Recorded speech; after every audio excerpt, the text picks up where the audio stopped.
Your show will go live in 5 seconds. 4, 3, 2, 1. Blog Talk Radio.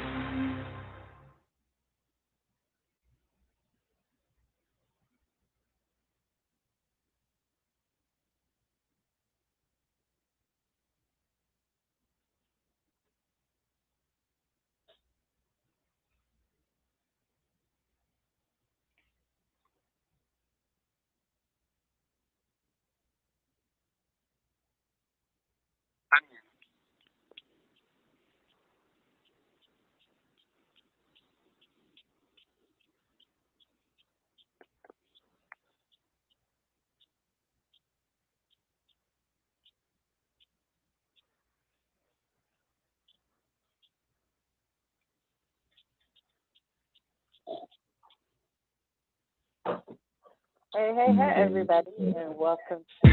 Welcome to CB and the Boys with Crystal CB Booker, George Biker Boy Holman, Roger Hawkins, special guest and friend of the show, Mimi Acosta.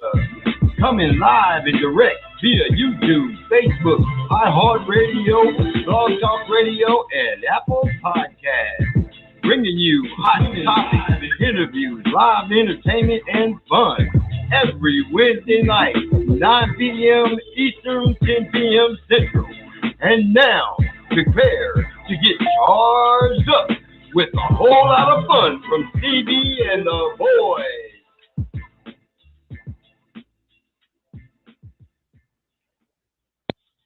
Hey, everybody, and welcome to CB and the Boys. I am CB, your hostess with the mostess. Got all my boys in the building. Mr. George Biker Boy Holman in the building. Mr. Roger Hawkins, and the fabulous, and of course she's not a boy, but she is fabulous, Miss Mimi Acosta. Hey. Hey. What's up? How is everyone? Almost at the end of the week. It's hump day. Hump day. This is how I'm feeling about my week right here. Already. Yes. You know. Yes. You know we know. There's only one way to do it. That's been my week right there, honey. So guess what? We are here. I'm back to you guys. Yes. We are here. All right. So I wanted to kick things off, Mimi, with your new segment, your wine list. So what is on the menu tonight? So look, right? You guys know we start from the $3 bottles to the $200, $300, $400, $500 bottles, right? So I have to start really slow with you guys just because. But tonight I'm having fruit infusions by Sutter Home. So I have to start really and I'm gonna tell you guys, it tastes nice, it tastes sweet. And I love sweet wine. I don't know what kind of wine you guys like, but I love my sweet wine. How do you guys feel about wine? Yes. I love wine. Give me wine. Yes. Wine. Now, and do you like white, red, sweet, bitter? Really, for me, I love sweet wine. I love like the dessert wine, Yeah, so for me, it's got to be sweet. I like the sweet because I'm sweet. Roger. Yes, you are, baby. We got to watch all the kind of wine. Because that's what they put on the back of the bottle. All kinds of things happen when we drink sweet wine, baby. Absolutely. It's the sneaky peek. But you know what? Actually, I do. I have my moments when, believe it or not, I do that again. I'm on the grill, as are the majority of my gentlemen out there like to kind of get with the steaks and fish and things like that. So I'm actually fairly well versed when it comes to wine numbers and things like that. I mean, I pay attention. It's just kind of one of those. It has to be, I have to be in the mood, things like that. But I absolutely do, and it goes across like the board for me. So for me, it's right. Like, if you're having, light fish or seafood, it's like a semi-sweet of a white, and of course, something like a steak or whatever. you have a particular type of red, keep it room temperature, you need an aerator, all that good stuff. Trust me, I'm ready. I'm real. George, what kind of, you like wine or no? You're not a wine person. Well, I'm not a big wine person. I will drink wine. You know, it's a social thing. If it's a wine event, definitely I will indulge. Right. You know, I'm not gonna turn my collar down to it. You know, but I generally like sweet wine if I do. I mean, I'm kind of like water. I drink all of it. If I'm buying it, it's gonna be sweet. It's probably gonna be red wine. Yes. All right. Now, Mimi, is there anything? Honey, that's where I'm at, huh? Is there such a thing to you? Is there such a thing as like too sweet? Because I do notice, like usually, unless you're like a really, really, really serious, studied for a long time wine drinker and aficionado, people do tend to go a little toward the sweet. There are people that love sour reds. There are people that love, nothing sweeter than, let's say, maybe a 2 or a 3, which is, it's going to be harsh to people that like sweet wine. So my question is there such a thing as too sweet? Because I think as we get older, our palate kind of changes a little bit.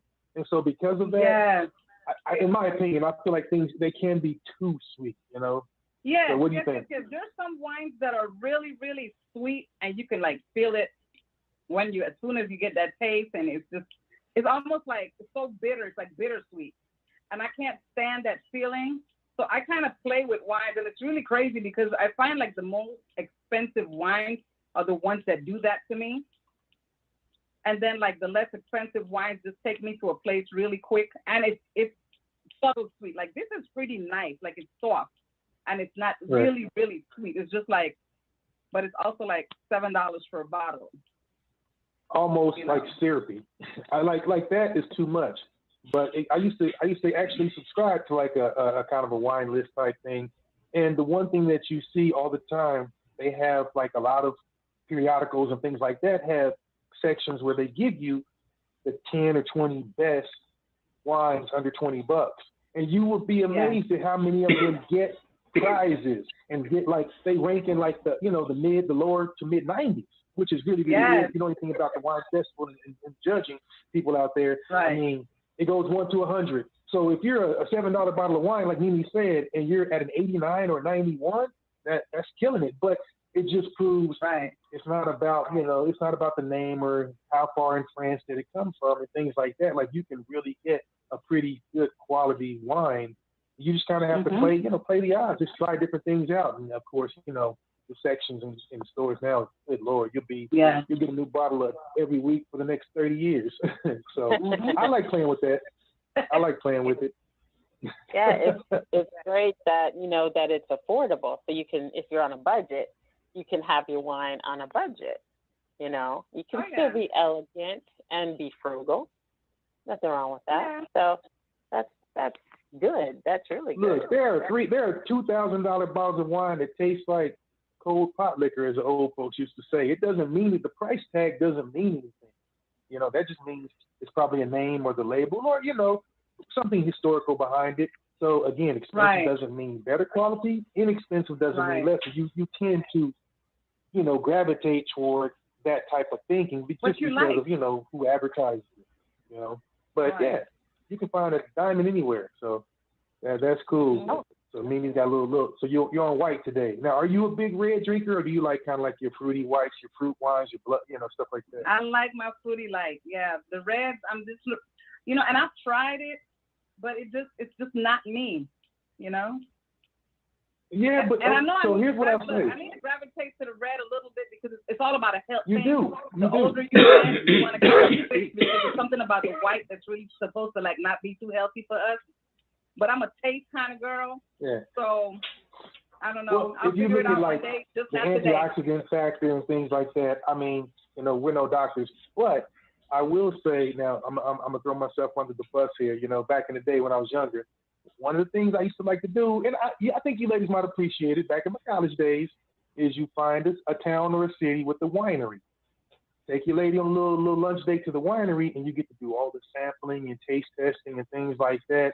And I mean, it really is a good time. I mean, think about it. You get to sit amongst, the vines and have a little table and things like that. So that's kind of where I really started to get to develop a taste for just the broad spectrum. I mean, I didn't realize I liked like honey mead until then. And they have rosés and certain types of, lighter sweet reds that are not too sweet and heavy.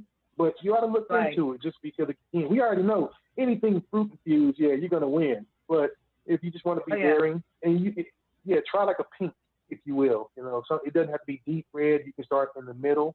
And again, with the sweetness on the bottle, it'll usually give you a number between, I think it's 1 and 5.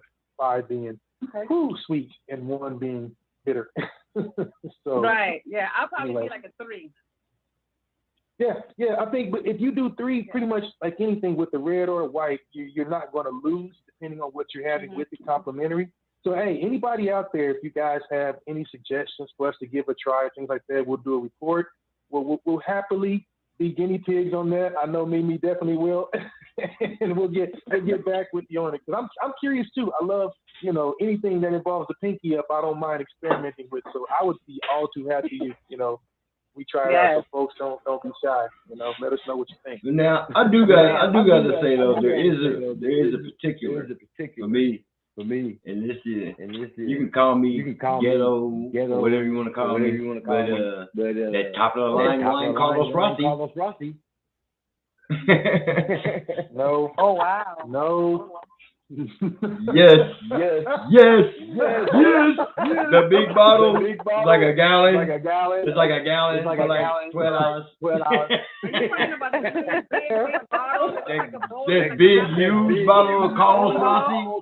The Carlos Rossi. Yeah, baby. I'm gonna tell you something. If anybody, that is some good stuff. It is. A long time. Hey, sad but true. And anybody that tells you they haven't had it's a liar. If you made it through the E40 phase in the 90s, you had Carlos Rossi. Anybody who knows who E40 is had Carlos Rossi. And it's good, but it is good though. You can't get mad because it comes in one of those big jugs and that you blow into at the end like they do in the hillbilly. Right. Looking like grandma from Beverly Hillbillies. Yes. Exactly. Oh, think about it. Okay, what do you think about now? Franzia, I learned about wine in a box in high school because I guess that was like what one of the girls was swiping from her parents. But I've seen people across the board that love it so clearly. It kind of stands to reason that even if it's non-conventional, I've never heard anybody go, "Ugh, Franzia." They'll be like, "All right, this is what we got." It's the convenience of having wine in a box, and you've got the little squeeze thing, right? And all you got to do is put the glass on it and squeeze. And look, you don't even have to open. You don't have to even risk, breaking the bottle or breaking the cork in the bottle or nothing. You just squeeze and go. Right. You got the little tab, like the water cooler in the water boy, and just there you go. I mean, but again, I can't think of anybody who's been like, "Ew, that's terrible." Like, and I've had it. It's good. Like, I've literally, you come back, receptions, things like that. You know what? I promise you. I'm a visual drinker, and it's just I got something about my wine coming out of a box. I can't do it. That's just not in there. Okay, let them be out of all in your head, all in just this fast. You go to a barbecue. There's no beer. There's nothing else to drink. There's a couple of boxes of wine on the table. They just came out from the cooler. It's really cold. What you gonna do? Go to the store. No, I'm gonna go to the store. I'm gonna go to the store. Yeah, average Joe might drink that. I'm gonna go to the store. Because there's so many cars. Your car is blocked in. You can't use nobody's car.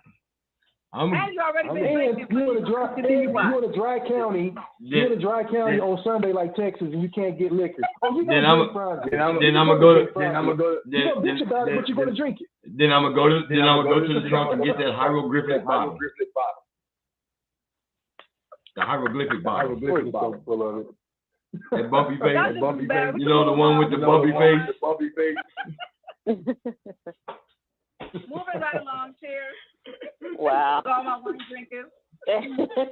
Thank you so much, Mimi, for your fabulous wine list. Thank you, thank you.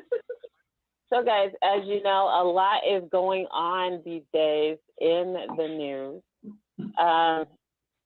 Sometimes it's good news, sometimes it's bad news, but it is still news. So, in world news today, according to worldnews.com, the World Health Organization endorses use of the world's first malaria vaccine in Africa. So shout out to the WHO for doing that. So that's awesome. Okay, also, question. So when you say they've so is it something that they've been using experimentally, or are they now about to approve it and move forward? Because that's a huge thing, obviously, trying to go to, the continent of Africa. So they said they just approved it? Yeah, the World Health Organization has recommended the widespread rollout of the first malaria vaccine in a move experts hope could save tens of thousands of children's lives each year across Africa.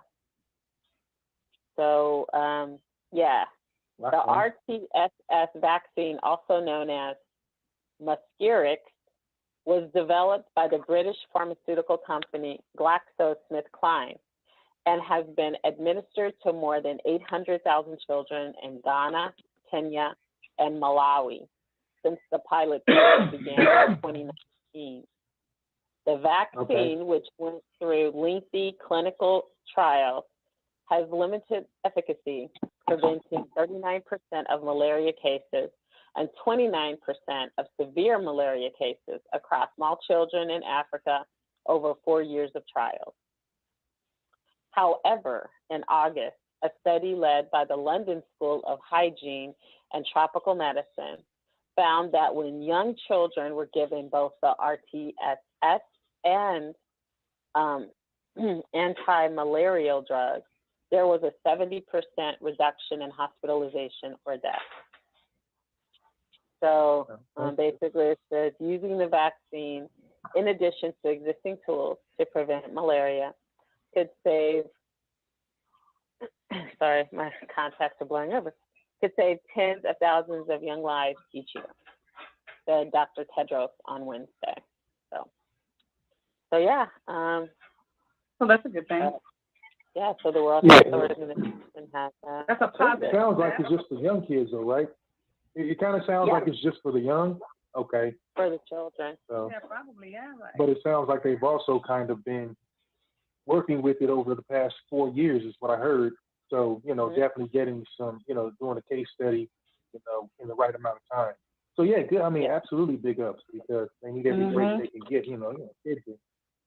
Kids are the, our greatest commodity. So that's what's happening. Now, one thing I wanted to also let everyone know, our condolences to the family of Anthony A.J. Johnson, who was a comedian and an actor. He passed away in September, and I just found out about it. So I just want to say our condolences from CB and the Boys to the family of Anthony A.J. Johnson. He was found in a store, lifeless. He was rushed to a hospital, and this happened in LA. He was rushed to a hospital where he was pronounced dead. So no one knows the cause of death yet. They have no idea.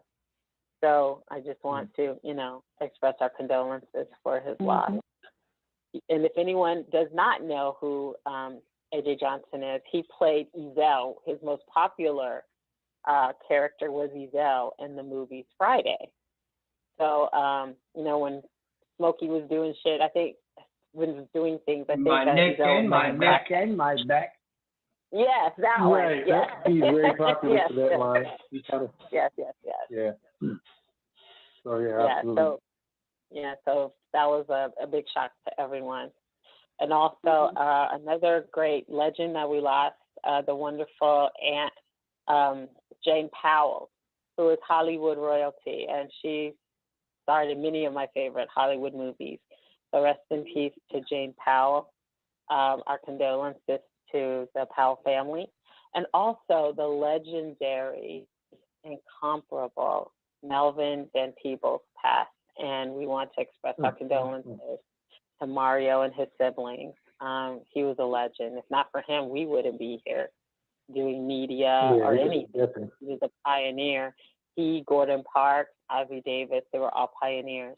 And now they're all together in heaven making movies. And I bet it's amazing. So, our condolences. He will definitely be missed, but the legacy of his work will definitely live on.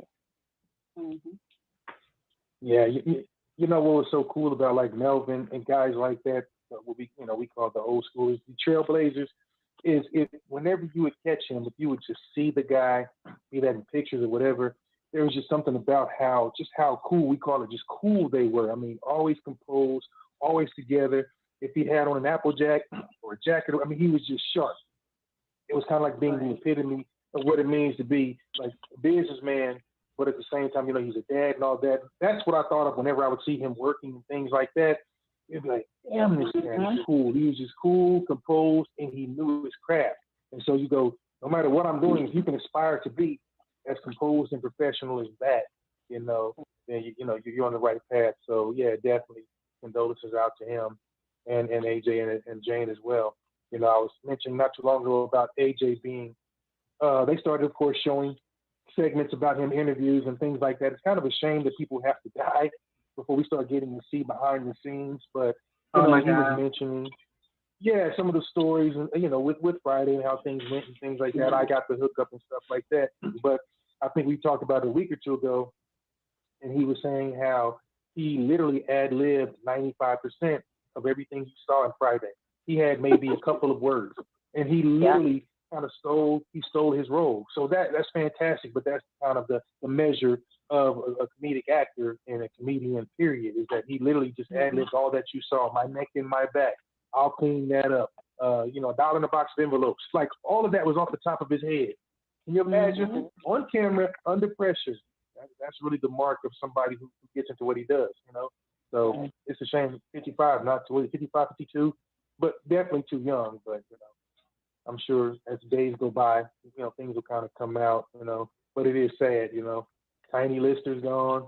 He's gone. Think about it. Legends, we're losing a lot of good folks, period. So, and his dad was the inventor, or he created the Black Stuntmen's Association, which that tripped me out. I'm like, wow, that was his pops was heavy in Hollywood because he wanted equality, for men of color that were doing that. So he started that. So again, I guess even though he went through his issues with drugs and all that, the man came from pretty good stock. You'd never know it. So yeah. So wow. But indeed. I'm ready now. I'm ready for you now, Mimi. I had to hydrate. Y'all are welcome. Hey. Y'all are welcome. Y'all had to hydrate first. All right, guys. We're doing live today. This day in history, the Reno Brothers carry out the first train robbery in U.S. history. On October 6, 1866, the brothers John and Simeon Reno staged the first train robbery in American history, making off with $13,000 from an Ohio and Mississippi Railroad train in Jackson County, Indiana. Of course, trains had been robbed before the Reno Brothers holdup, but these previous crimes had all been burglaries of stationary trains sitting in depots or freight yards. The Reno Brothers' contribution to criminal history was to stop a moving train in a sparsely populated region where they could carry out their crime without risking interference from the law or curious bystanders. So that's what happened this day in history. And they took 13,000. Like, to me, that's chump change. I'm sorry, but back then, a lot of money. Back then, that's like 13 mil. Yeah, that's a lot. Think about it. Back in that day, wow. Back then you couldn't find a penny on the floor, on the ground like you do today. Right. No, you know how much stuff you could buy with like a penny? It's amazing. Like with inflation and all that, like a penny would get you multiple things. You can't get any single thing with a penny. Right. It's bad. Right. So they took it up a level. Yeah. Yeah, it's really crazy. You can go to the store today and you can be off by 2 or 3 pennies and you're like, oh, go ahead. Shoot, now back then, you better bring that penny. You ain't going out. Yeah, you know. I remember. Hey, I remember penny candy was 10 cents. When it was a but I remember when it was a penny. When it was actually a penny, and even when it was 2 for a penny, you'll never see that. I mean, unless somebody does like a throwback store, you can't go back in history like that. Yeah, like, that store ain't gonna last long. Wait, really? No, I just mean as a joke. Yeah, that's got to be somebody's like charity segment because you can't even get that. It costs more to actually make a penny than a penny's worth. That's what's crazy. Right. Like it costs, and it's not even real copper. It's like zinc with a copper coating. So, it's almost like, what's the point? So if you got copper pennies, hang on to them. Right. Well, it turns out that the Reno Brothers, so this was created in Indiana, their new method of robbing trains quickly became very popular in the West. And many bandits who might otherwise have been robbing banks or stagecoaches decided that the newly constructed transcontinental and regional railroads in the West made attractive targets. So with the Western economy booming, trains often carried large amounts of cash and precious minerals. So the wide open spaces of the West also provided train robbers with plenty of isolated areas, ideal for stopping trains, as well as plenty of wild spaces where they could hide from the law. Now, some criminal gangs like Butch Cassidy's Wild Bunch found that robbing trains was so easy and lucrative that for a time, they made it their criminal specialty. So they started a trend. Right. That's what you want to be known for. I mean, imagine that. Train robbery. Right. Yeah. I've been to the stoplight, he's been at the hot cone. What'd you invent? Train robbery. But they did, because again, they went from, no, we're not going to do it sitting still. That's too easy. I'm going to let it go for a minute. Could you imagine that? But, and think about it. That was how everything was done, too. Yes. Yeah, you couldn't do it. You couldn't do away with that now. No way. That's kind of wild. The Midwest was the Wild West. It was creative though. I mean, because if it's sitting still, then obviously it's in town somewhere. But if it's rolling, you out in the middle of the West. You out in the West, ain't nobody around. No. Well, I think everybody had a depot, didn't they? Everybody had like a railroad depot or a train stop or whatever. Yeah. So that was it, stagecoach or whatever. So that was like people robbing 7-Eleven now. Ain't no cell phones. We're gonna meet at this little corner liquor store that ain't no liquor store. We'll meet up there in 2 days. If you guys don't show up, I know y'all got busted. Deuces. Meet me by the big tree on the hill at high noon. It was like smoke signals. Smoke signals. Yeah, exactly. Think about it. It would take a month for a letter to get somewhere, maybe longer. So we're gonna rob the bank. You would have to tell somebody like right now in October, hey, we're gonna rob that shit in December. And then send your letter by Pony Express, man. Y'all be ready. It don't take that long. Y'all get ready.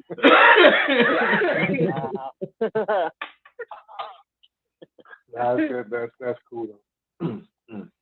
You had to come real good. You had to come real good to be a snitch back then. Oh wow. Bull. Yeah. Come up missing. Speaking of missing, the Zodiac Killer, the elusive Zodiac Killer, who was very, very active in the 1960s, has finally been identified by a group of volunteer investigative officers called the Case Breakers. So they have identified the man as Gary Post, But the thing is, Gary Post has already died. He died in 2018. So even though they know for a fact that he is indeed the Zodiac Killer who terrorized the San Francisco Bay Area, he's already dead. So the victims really get no justice, but at least we know who it is. And at least we know he's no longer terrorizing people because he is no longer alive. So, well, shit, he couldn't get out of bed. When was it that this happened down in LA? Do you recall? Do you have that info? When it happened in San Francisco. It was all over the Bay Area because it was San Francisco, it was Vallejo, it was in that whole Bay Area. Yeah, I heard about it. I just don't recall when it was. But yeah, that's no justice. Yeah, it was back. How did they identify him? Basically, they put together, and it was crazy because it was much of the case breakers reported evidence centers on linking Mr. Post to a murder in Riverside, California that was connected to the Zodiac Killer in the mid-'70s, but is now no longer considered by authorities to be connected. The brutal slaying of Sherry Jo Bates on October 31st, 1966, occurred 2 years before the Zodiac is known to have been active, hundreds of miles to the north, though in one of Zodiac's letters, he claims to have killed 37 people, far more than the 5 officially attributed to him. So what they did was from the letters, you know how he would send letters to taunt the police, to tease them. So what they did, one of the officers, one of the agents, they looked at the letter, and what they're saying, he took out the man's full name. So if you don't know his full name, you wouldn't see it. You wouldn't know to look for it.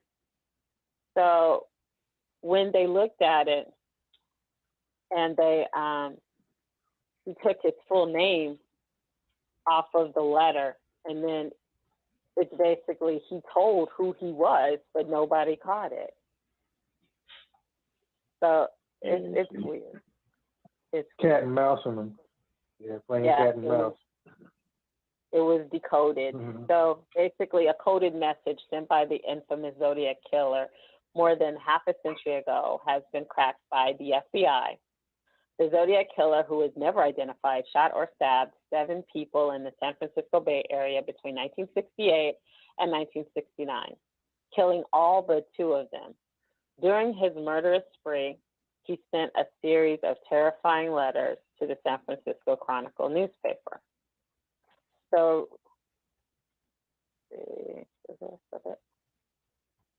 oh, I'm sorry. I hate when they get the. It's not gonna let me read the rest of it. Anyway, so basically they decoded it, and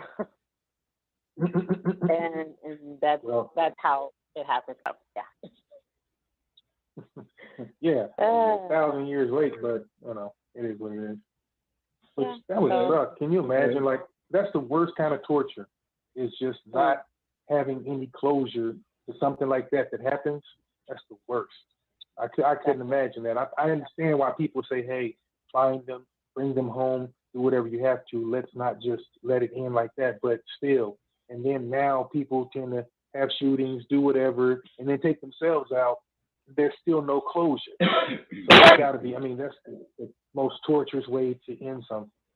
So yeah, I always feel bad. Our little 19-year-old from the Virgin Islands. I don't know if you guys seen the post on my social media, but her name is Maya Mercano, and she lives in an apartment complex in Orlando, Florida. So she's living at the complex, going to school, working at the complex, and this maintenance worker had a crush on her and made advances to her. Well, she turned him down a few times. Next thing you know, he makes his way into her apartment. She comes up missing. He dumped her by the garbage bin, and then he takes himself out because he couldn't get her.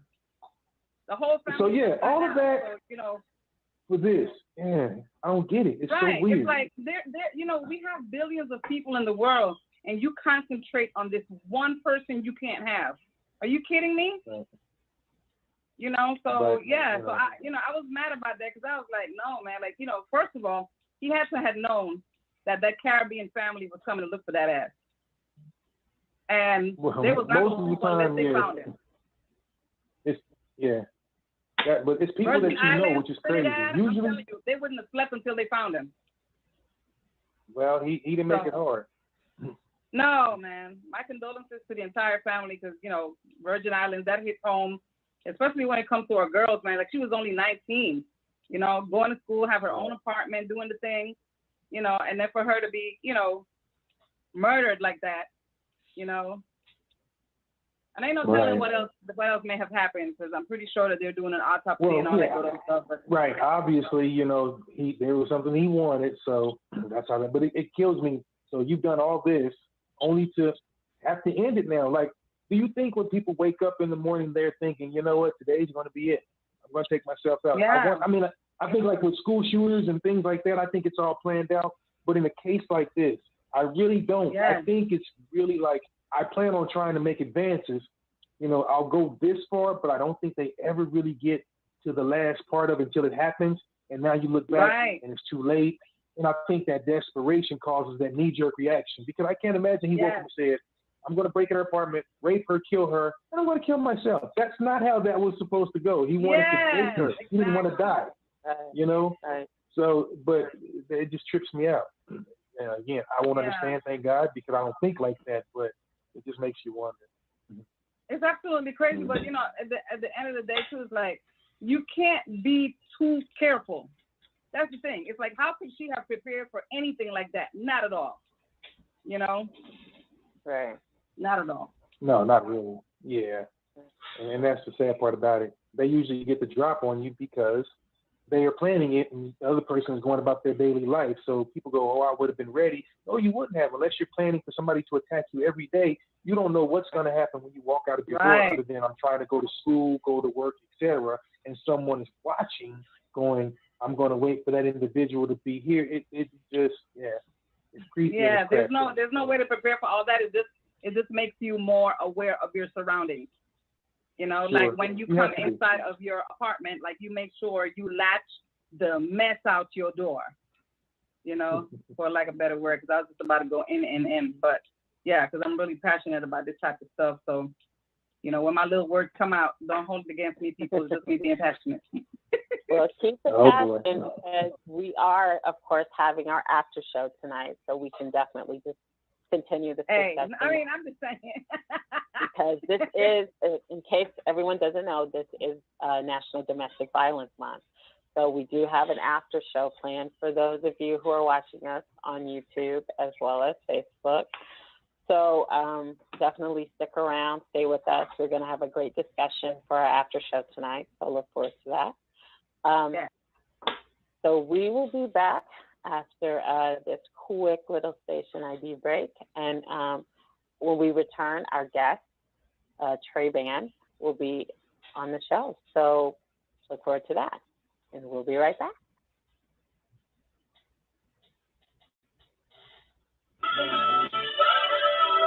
Hello, everyone. If you're just tuning into the show, I just want to welcome you to CB and the Boys, coming live to you every Wednesday night.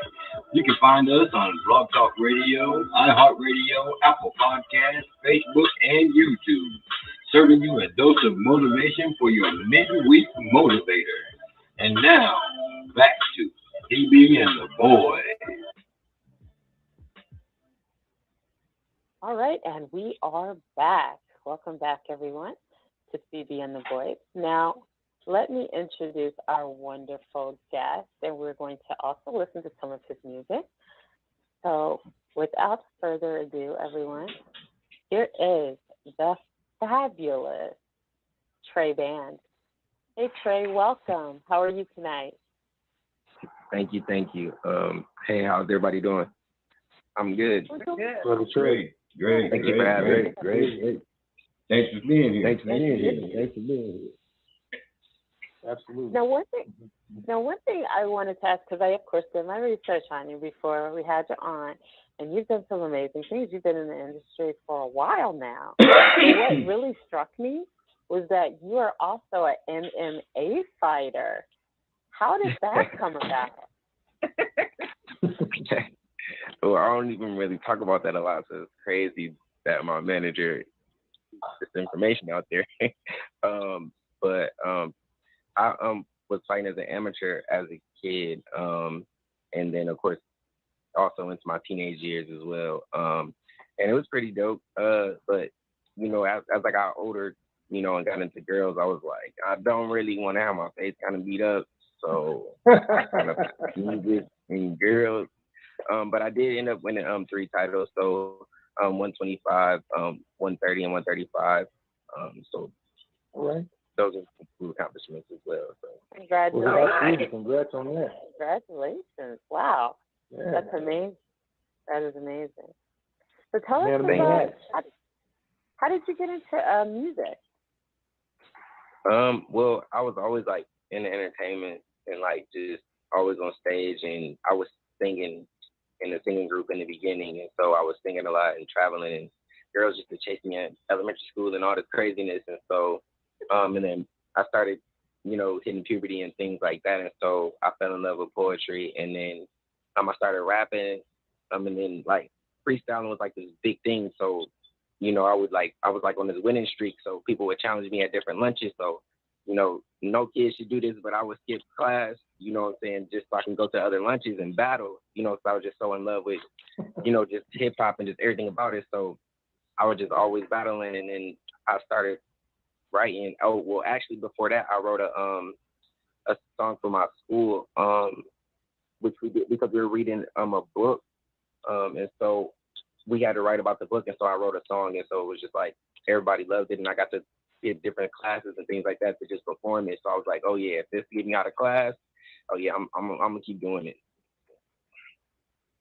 That's awesome. So who are some of your musical influences?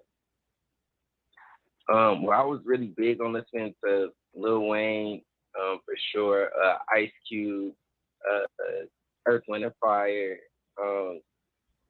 just a lot of different music, you know what I'm saying? My dad always was playing different old schools and things like that. So just anything that was old school, I was into it. That's pretty diverse as far as like the different genres. So what is it that you liked about Lil Wayne? Yeah, you said what? I said that's pretty diverse with all those different genres. So what is it that you like about each one of those artists? What do you like about Lil Wayne, Earth, Wind, and Fire, and Ice Cube? Well, Earth, Wind, and Fire, I like them because they was like a group and they was unique, and they got music that's gonna last forever. You got bands and just a lot of different programs, a lot of people that remix the song, and so that's one thing I really like about them, diversity in their sound. And then, of course, you know what I'm saying, Lil Wayne, he always putting out multiple music, his work ethic. You know what I'm saying? Just how people was receptive and loved his sound and loved his music. You know what I mean? And so, you know, any and everything just kind of influenced me in a different type of way. You know what I'm saying? To be who I am now. That's awesome. All right. Now, when are you going to be in Atlanta do you play any I'm sorry. Do you play any instruments? Or I mean, yeah, I heard you mention Earth, Wind, and Fire. I love the elements. So. Yeah, I was in the band in school, so I did concert band, I did marching band, but I played the drums a little bit here and there. You know, I did my thing a little bit, so you know. Okay. Yeah, so I give you a leg up. But shout out to my brother, he's a real instrument. He plays the flute and the piccolo, and he traveled the world and been to college, and you know, he's been at a bunch of different HBCUs, and so he's really got the whole like he's got his own band and everything now in middle school, so he's the whole musical genius when it comes to the instruments. Oh wow, okay. I played the piccolo. Okay, that's lit. That's lit. That was short lived. But Trey, when are you going to be in Atlanta again? Do you know what your schedule is like, or are you touring yet? You know, are you touring, doing shows? What's going on? My manager definitely keeps us busy. I've shot I was in a movie called Pimpin' Ain't Dead. And then also I've done like, I want to say anywhere from like 62 shows to 70 shows in like the last 5 months, 4.5 months, something like that. Wow. That's awesome. Yeah, that is social awesome. media looks very busy. That's one thing. I went through your Instagram. I was busy. I was like, oh yeah, he's definitely busy out there. Well, I mean, I definitely should post more. You know, like my team and everybody always tell me, like, you know, you the freshest dude that don't ever post. And, you know, I just be like, you know, that's not really. I got to get more into that, you know, and showing our life and like just showing, you know, how we move and things like that. So I'm working on it. I'm gonna get there. Okay. Nothing wrong with it. But it looks busy as it is. So if you're gonna start doing even more, well then you're gonna definitely turn them numbers out into something else. And of course you got the girls looking, so you already know.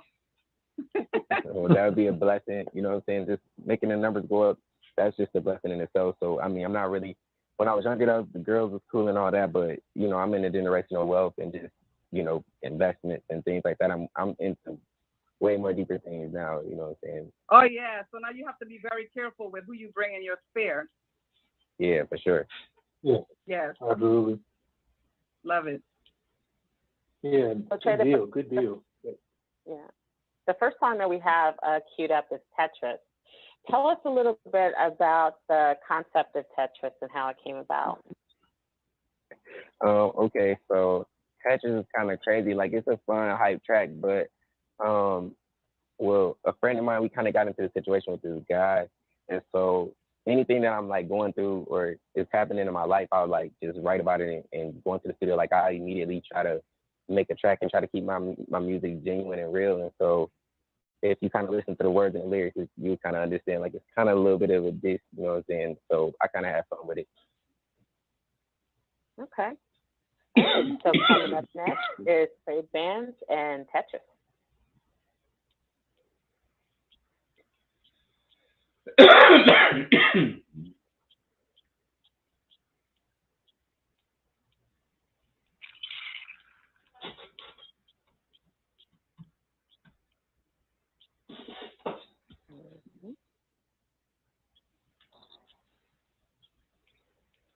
Eventually. Wow. Hey, wow. Red to the north, you already know what it is. Trade band. I got my brother Euro in the studio, we about to turn up DX. Let's go. Play the game like Tetris. Bust it down, make an exit. No calling back, I just exit. She running big, no question. You ain't getting money, you stressing. All the capping, quit flexing. Play with mine, you be stretching. Bow, get the message. Play the game like Tetris. Bust it down, make an exit. No calling back, I just exit. She running big, no question. You ain't getting money, you stressing. All the capping, quit flexing. Play with mine, you be stretching. Bow, get the message. Hands hating niggas need to big. I can get money on chit chat. I need all mines, no mishaps. Got a problem, dog, we gon' fix that. Break them down like a Kit Kat. 2 pistols on me, but they mix match. Leave holes in them like a 6-pack. Always on go, I don't relax. I got all the sauce, no Big Mac. Ballin' hard, I got big rack. Yeah, you tough, but you still fat. After dinner, still eat the snack. Bullets flipping like an acrobat. I'm on your ass today. While you hating, I'm still getting paid. I got you to the scene that boy face. Play the game like Tetris. Bust it down, make an exit. No calling back, I just exit. She running big, no question. You ain't getting money, you stressing. All the capping, quit flexing. Play with mine, you be stretching. Bow, get the message. Play the game like Tetris. Bust it down, make an exit. No calling back, I just exit. She running big, no question. You ain't getting money, you stressing. All the capping, quit flexing. Play with mine, you be stretching. Bow, get the message. Hey, fresh as hell like I sell cold. Click tight like we Velcro. If one hit, then we all go. Bring them things out, you better get low. Playing duck hunting on the Nintendo. Pop his ass like a pinfall. Send his body home to his kinfolk. High as hell, but I still smoke. Turns up on beat mode. Okay, deal, I'ma still blow. Getting money, trying to get more. Before I go broke, I'ma sell dope. I'm on it this every day.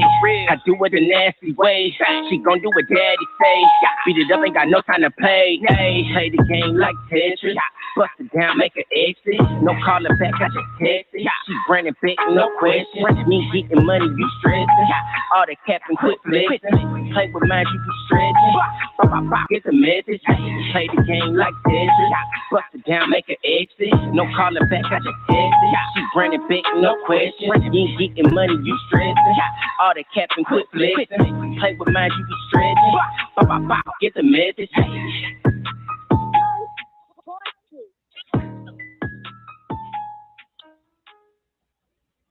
All right. Hey, Nice I song, like Trey. that. Now, Trey. Appreciate it. Mm-hmm. Now, Tetris is the song that went viral on TikTok, is it not? Yeah, for sure. Yeah. How did that come about, and how did that make you feel?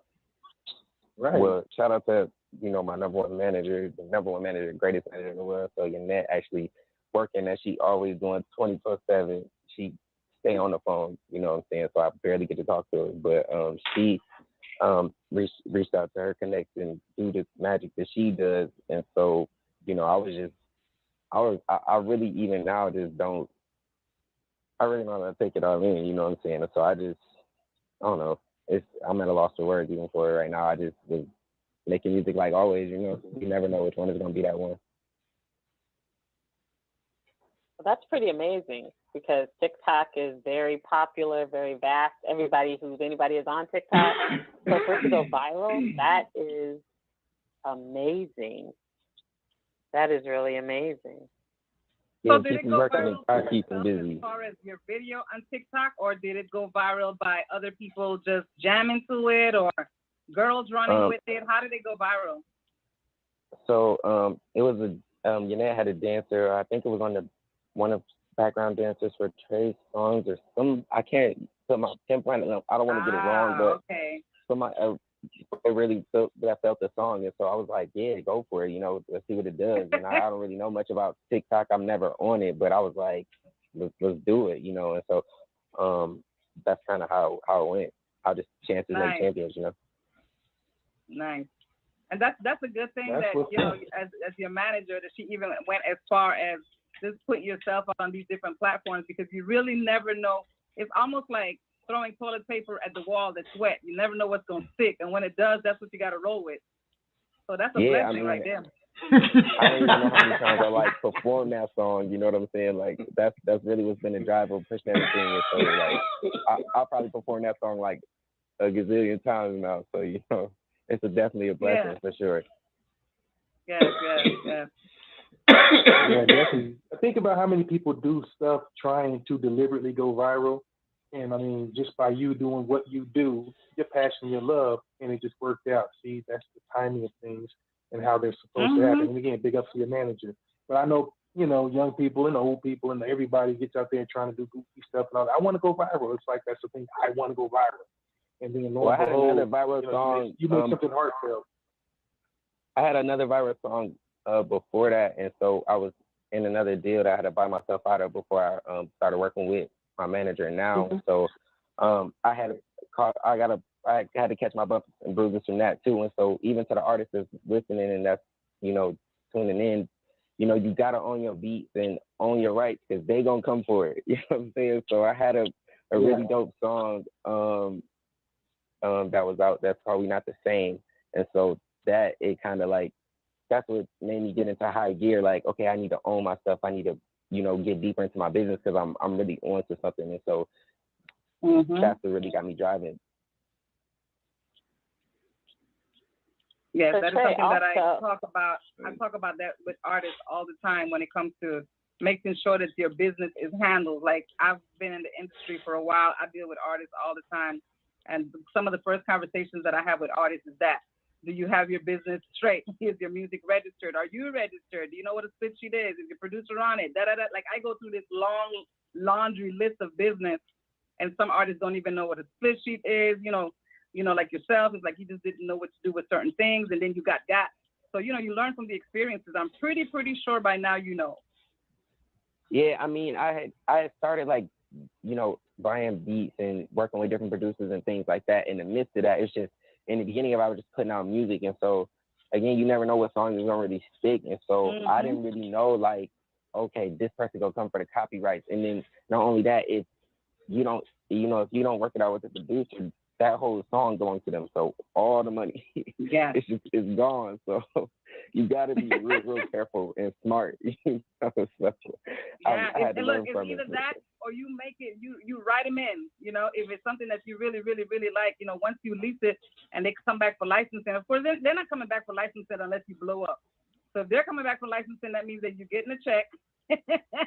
And all you do is you cut them a check and keep it pushing.com. Get your deck page and you're good to go, Well, yeah, definitely if you license it. But like I said, if you're just getting a beat off YouTube, and of course they're waiting for the producers waiting for one of their songs to go viral as well. So if for the artists that don't think that the producers aren't tracking their beats, they're tracking them. You know what I'm saying? So for sure. So if there's 100 artists that pick that one beat, if one of them, starts to gain traction, that's the one they're gonna be like, okay, I'm going after that guy. So, Right. So that is the importance of owning, those beats and then productions. Yeah. So I started choosing like I work with a lot of overseas artists. You know what I'm saying? So shout out to my boy Broski, who produced Tetris. So he's 17 out of Eastern Europe, and so he's really dope. A really dope kid, really dope guy. He's still in high school, and so we linked on Instagram, and so he kind of like we just been working. He's like, I really believe in you and what you're doing as well. So let's just be exclusive. And I'm like, bet, like, once we make it, we gonna make it. You know what I'm saying? Nice. Well, Trey, it seems that you've been very busy. You have a fabulous manager, of course, as we all well know. But tell us about, how did you feel when you performed at the Little Caesars Arena in Detroit, when you were on all 4 screens? Well, I mean, like, even in this industry, like, of course you dream of things like that to happen. You dream of being like those different stadiums and those settings, and like, it's like a once in a lifetime thing. Hopefully I get more opportunities to be able to do that and be a part of things like that. And so, I was just blessed, and that's just crazy too in itself. It's just like things just keep, growing and getting better and getting bigger for me and my team. And so I'm just trying to take every blessing in, one at a time, or however many at a time they're going to come and just kind of roll with them, whether they're good or bad, and just make the best out of them. So it really was a blessing, and it was dope. So what was it like to see yourself on a billboard in Ohio and Detroit? Was that like amazing? Yeah, me and my team was like going crazy. Like we was like, it's hard to believe, like when you accomplishing and doing things like that. And as an artist, like you don't know like the type of resources you can have if you just reach out to them and talk to the right people, and just you got to stay busy. And you can't be one foot in, one foot out. You have to be 100% artist. There can't be a plan B. And so if you working at McDonald's or whatever it is you're doing, like that's cool, but if you can't 100% focus on your music, it's gonna hurt you a little bit, and it's definitely gonna take sometimes a lot longer for some people, So if you can, you got to be 100% dedicated to that, so you can reach out to contracts and try to be in the right places at the right time, to build those connections. Awesome. Looks like you have quite a few things going on. Tell us about Momi Snap Entertainment and your Big Daddy barbecue sauce, which you really need to send me some in Arizona, because we have like really whack barbecue here. So we need your barbecue sauce. Come to Arizona. Actually, those are my sponsors, and so shout out to them. And so I don't make the barbecue sauce or nothing like that. I definitely believe in the product, and they believe in what we're trying to do and what we're trying to build. And so, whatever I can do to help and build any company or any brand, and if we can help each other, get to where we're all trying to go and get to the next level, then that's what I'm all about. So shout out to all my sponsors and everybody that's helping me. That better be the best barbecue sauce ever. You better be rocking that barbecue sauce everywhere you go. It's like, I got my own sauce. We're big.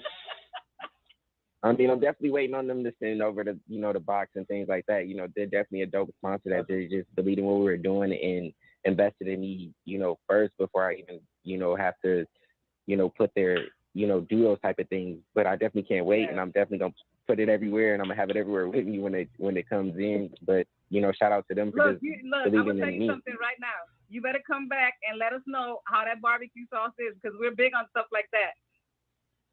For sure, I got y'all. Yeah. I want to know, Big Daddy Barbecue, is that the name of it? Yeah. Yeah. Yep, that's the name of it. And shout out to the record label too, babe. Barbecue sauce. Big Daddy Barbecue, shout out. Yeah, and shout out to that label. That's one of my sponsors as well. So they have, a dope clothing line and clothing brand and things like that we're working with, and clothing sponsors. And so shout out to them as well. I got a lot of sponsors that, I just say shout out to all my sponsors, because I don't want to miss any of their names or anything like that, and mess with the business. So shout out to all you guys. I definitely appreciate all you guys. Yeah, you got each and everybody. Great. So, hey Trey, how does this feel for you to be the star of your own reality TV show on Netflix called Becoming Royal? So how is that going? It's definitely a blessing. Man, my manager just kind of gave y'all all the info, so you kind of You got busted out. Me and your net are tight, so yeah. You busted it out on you. Kind of in awe right now, for sure. But I really wanted to showcase a lot of other stars as well, and so really I'm not starring that much, you know what I'm saying? And so me and my boy Mike, shout out to him. He's the co-writer and gonna co-produce with me as well on the show. But it's just been crazy. It's just been blessings on top of blessings. And so we're gonna start having a couple casting calls and things like that in different cities, and just trying to find the right cast and things like that coming up soon, if my manager can keep me off the road. So we do have the contract for that, but I stay so busy. Like you guys asked me when I'm going to be in the Atlanta area again. We're really supposed to be there this weekend, so I'm just wherever she tell me to go. I mean, like I said, I do music 24/7. So if somebody call me tomorrow, if it's an opportunity and it's on the floor, I'm gonna be there. You know what I'm saying, for sure. Nice. Now, also, what was it like performing at the Players Ball? Now, that had to be an experience when you were in the movie Infinite Dead. Like, what was that like? It was an experience, you know what I'm saying? I didn't really do the whole, suit and tie thing, so I kind of missed the whole theme on it, you know what I'm saying? But it was definitely lit, to see everybody in a pimp attire and all that good stuff. And so I definitely killed the show, and so everybody loved me and they loved, the set and things like that. And so I kind of was just I'm kind of the younger, new kind of pimp, if you want to call it that, because I don't really have the suit and the tie thing, but I got a lot of sauce, so. Ah, okay. All right. And that was filmed in Vegas, is that right? Yeah, yep, that was in Vegas, yep. And that's totally appropriate for a Players Ball. I can't think of any place else it would be. So there's another Players Ball in Atlanta as well, and so then there's a whole Players Ball tour going on right now, and so there's another one coming up in Miami. And so, nice. Like I said, my manager just keeps me busy. So. Yeah, she's amazing. She is amazing. That she is. She is wonderful. I won't say her full name. I don't know if she'd want me to, but I'll just say Yannette she's amazing. We just call her OG. You know what I'm saying? That's the OG. You know what I'm saying? That's what we call her. She is. She's a sweetheart. Yeah, she's awesome. So you've been doing she's a busybody. Amazing things. Yeah, and she keeps you busy. So that's great. That's a great thing. Yeah, for sure. I definitely try to stay focused and stay busy. And I got a lot of dope music too that's coming up. So we've been just, like I said, I bought myself out of my last deal, and so I've been kind of gearing up and making sure I got the right things behind the music I'm getting ready to drop and things like that. And so I definitely got a lot of new stuff coming for sure. So how do you balance work at home since you're so busy?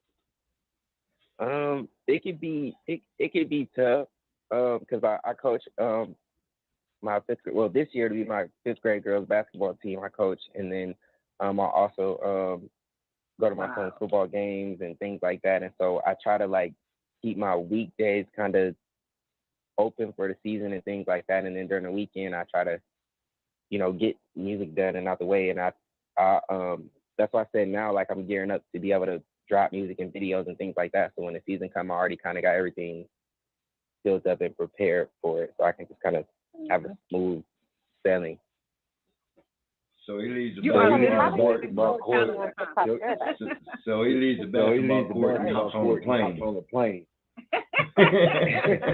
Yeah, definitely. Yeah. Or I'm flying in that morning and then I got a game at 10 a.m., that Saturday, and then I'm flying out, that night. Or, it can be a lot of that for sure. But I'm dedicated, to my team, and we only lost one game our first season, and that was to a fourth team that was older than us. So we definitely dedicated to each other. So we ball pretty hard. So tell me, how does it feel to be on Hip Hop Paradise? You got all the info, okay? Don't you know? This is CB. CB. You talking video and stuff right now. I'm looking out the blinds and everything. Hey, Trey. Let me tell you. Paparazzi ain't got nothing on CB. I'm telling you. I can see that. I don't want no smoke.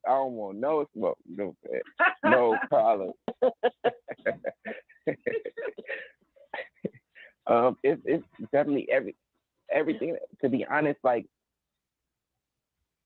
everything is a blessing, And this is my first interview where like somebody's really known like everything that I've got going on and like kind of understand and done a little research about me. Because like I said, I don't really post. I just kind of keep my head down and just keep moving forward and pushing because I want to push as far as I can and get to where I'm trying to go and get to that that next level and that next bag and the next thing. So I really never take a chance to really take a step back and be like, dang, I'm really doing this, so I'm on that, because my manager keeps me so busy. So it's like when I get a chance to really take a step back, it'll probably be more like, it's crazy. I had a crazy year. Like even me saying like I've done like, 64 to 70 shows in the past, 4.5 months to 5 months. Like it's crazy. Like when I just wake up sometimes and think about it, like I was literally,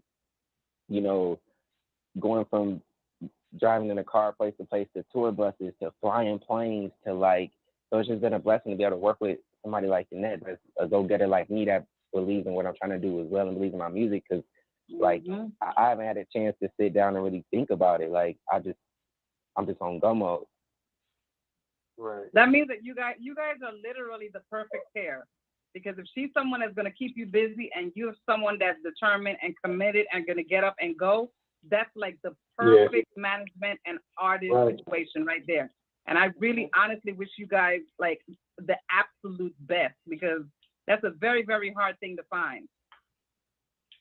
Yeah, for sure. Like I said, but you got to prepare yourself for that too. And I think like before I met, being with, my other label and figuring out, how to make money off my music and how to do these certain things and get sponsorships and do these things, like you have to figure out an avenue to be able to pursue that and do it full time. You know what I'm saying? Yeah. That's true. Yeah. Now, Trey, you have somebody in your corner that got you everywhere because you're up on billboards. You're everywhere. So she's doing a damn thing. Yeah. He's also King of the North, and he's part of a worldwide group called Royalty of the North. Now, how does that make you feel today? That's just amazing. That's crazy that you know so much about me right now. But yeah, shout out to the team.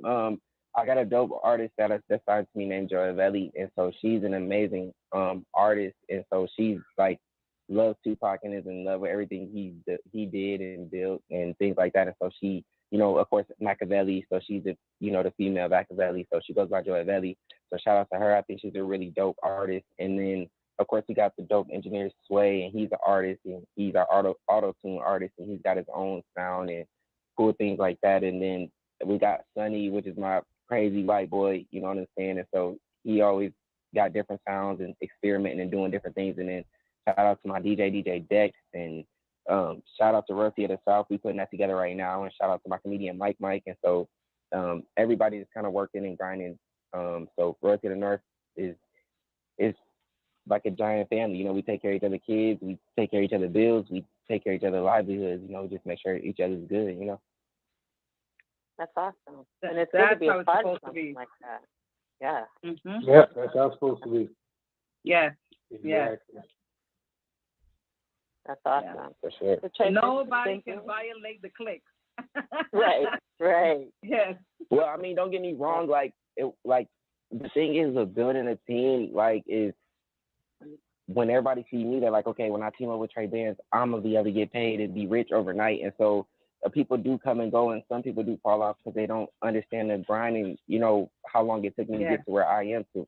You know, and yeah, I can be that shortcut for you guys, and it's gonna maybe take you a little bit less time, but you still gotta have your own grind and your own work ethic, and you know, things like that. And so shout out to my team that stuck around, you know, and I got music about others, you know, and so you know, so just shout out to everybody that definitely helped build the movement, even if they're not part of the movement anymore, because it definitely helped it grow in some type of way. Right. Yeah. Right. Awesome. So Trey, since you've been doing this for so long, what advice would you give to up and coming artists who are wanting to get into the business? Well, I would definitely say you got to get it. One, you have to have, how do I put this? You have to understand the meaning of everything. So, for instance, like, one understanding by, like, if you want a manager, then you have to have something to manage. A manager don't just come in and, okay, you book here and you book there. No, a manager, just like you get a manager at McDonald's, they're there to manage your career. They have to have something to manage, have something to keep them going as well. And so you have to have drive and keep consistent and just, you know, steadily making music and connecting with people, because you don't always have to drop music. It's about dropping it the right way. And so making sure that you have a budget and just making sure you have something behind it. Making sure you got a good visual when you drop videos and things like that, so that people can tune in and watch it. So the things about YouTube and things like that is just having that good look and, you know, being yourself and standing out, you know what I'm saying? So I guess that's the advice I would give. But Trey, you're not just national, you're also an international artist. How did it feel when you went viral and you were on Doug Stone Radio in London and on TV there as well? What was going through your mind at that time? That had to be, like, amazing.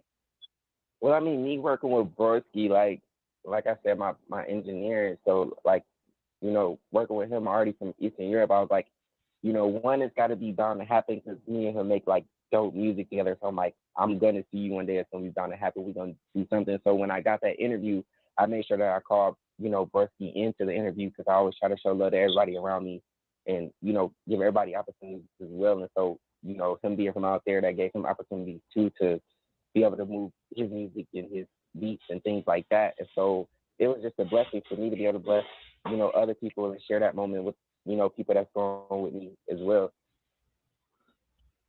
So of all your travels, what place stands out the most for you? Ooh. But I kind of grew up in Atlanta, too. So, well, really, I was born in Michigan, but I grew up in Atlanta.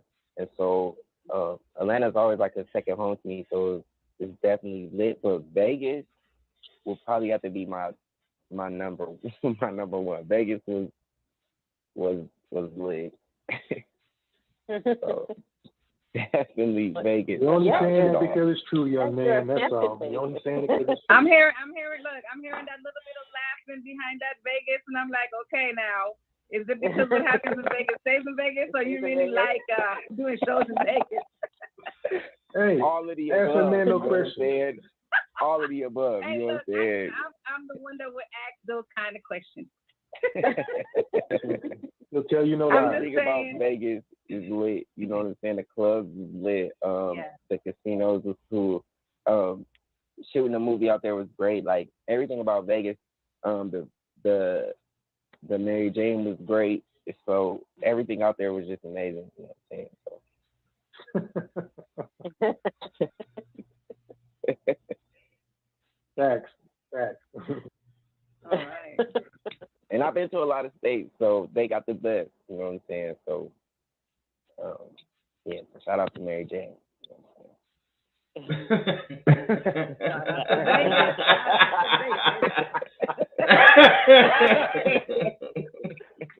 For those of y'all that understand that, listening. Manager Mama, you gotta keep a leash on that one when he out in Vegas, honey.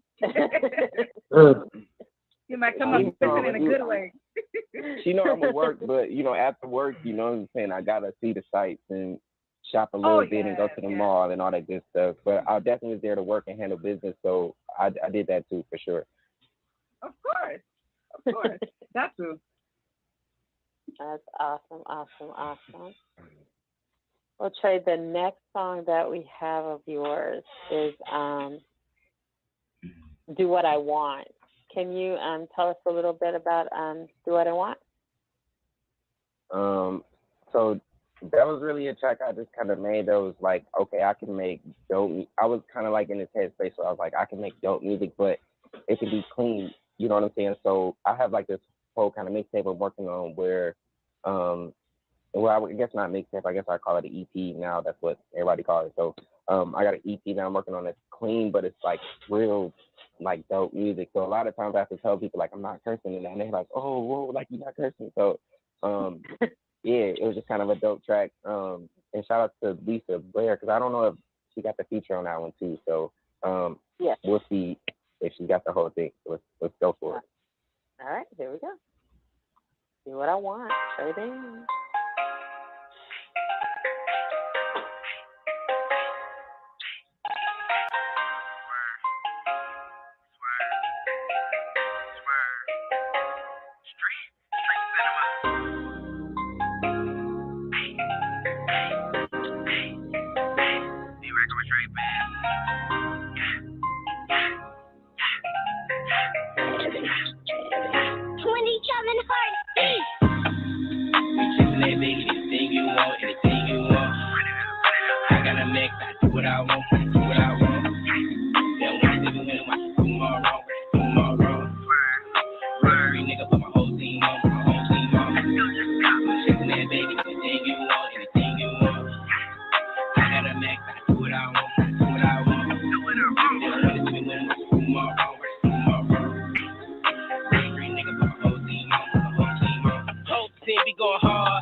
Don't need no love, I just want the dope. Comments of what they can straight off the boat. Don't dream about it, they all trying to go. It's the A-N, it's you didn't know. Don't let no thotties, we just want to throw. We just land big, anything you want, anything you want. I got a mix, I do what I want, I do what I want.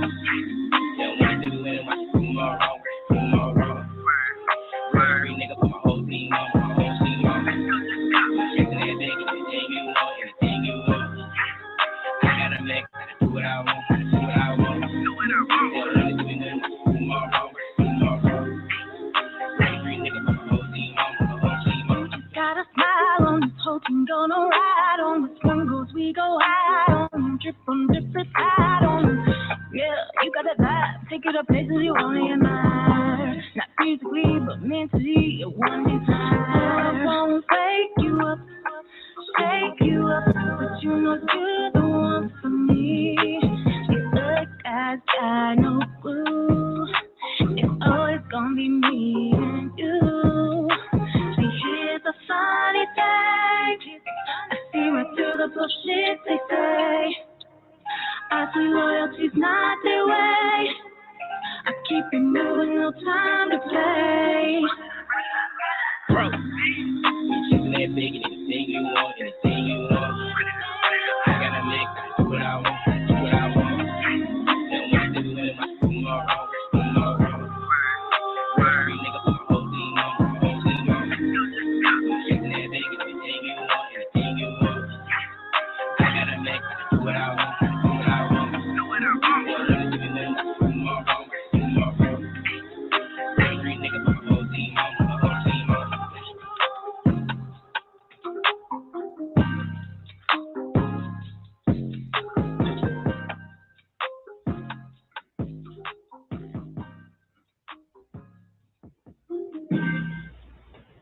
Yeah, Trey, your producer is awesome.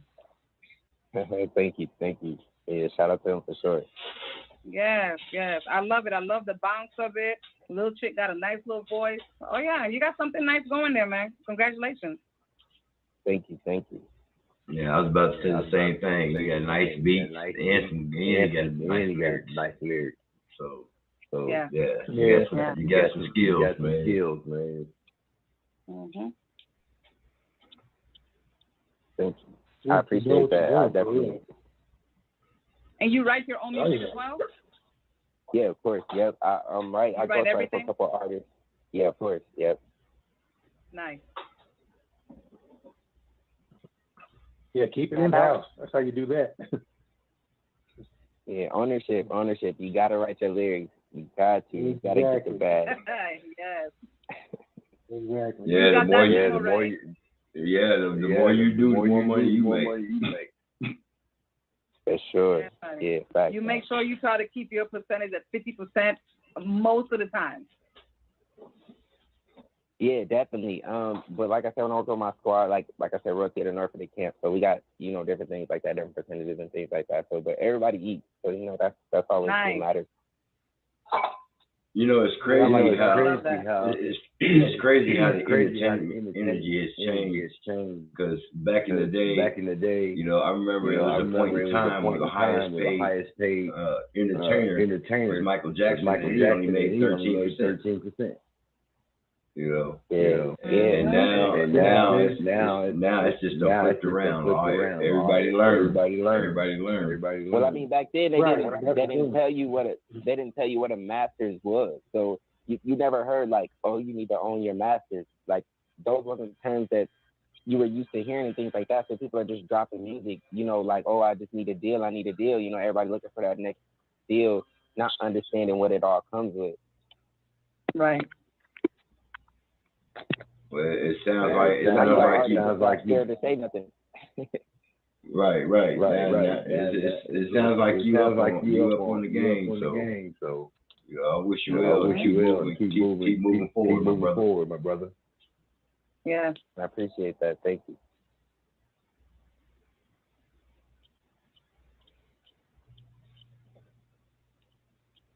So what projects are you working on now, Trey? What's next on the horizons for Trey Band? Let me answer that. Well, everything.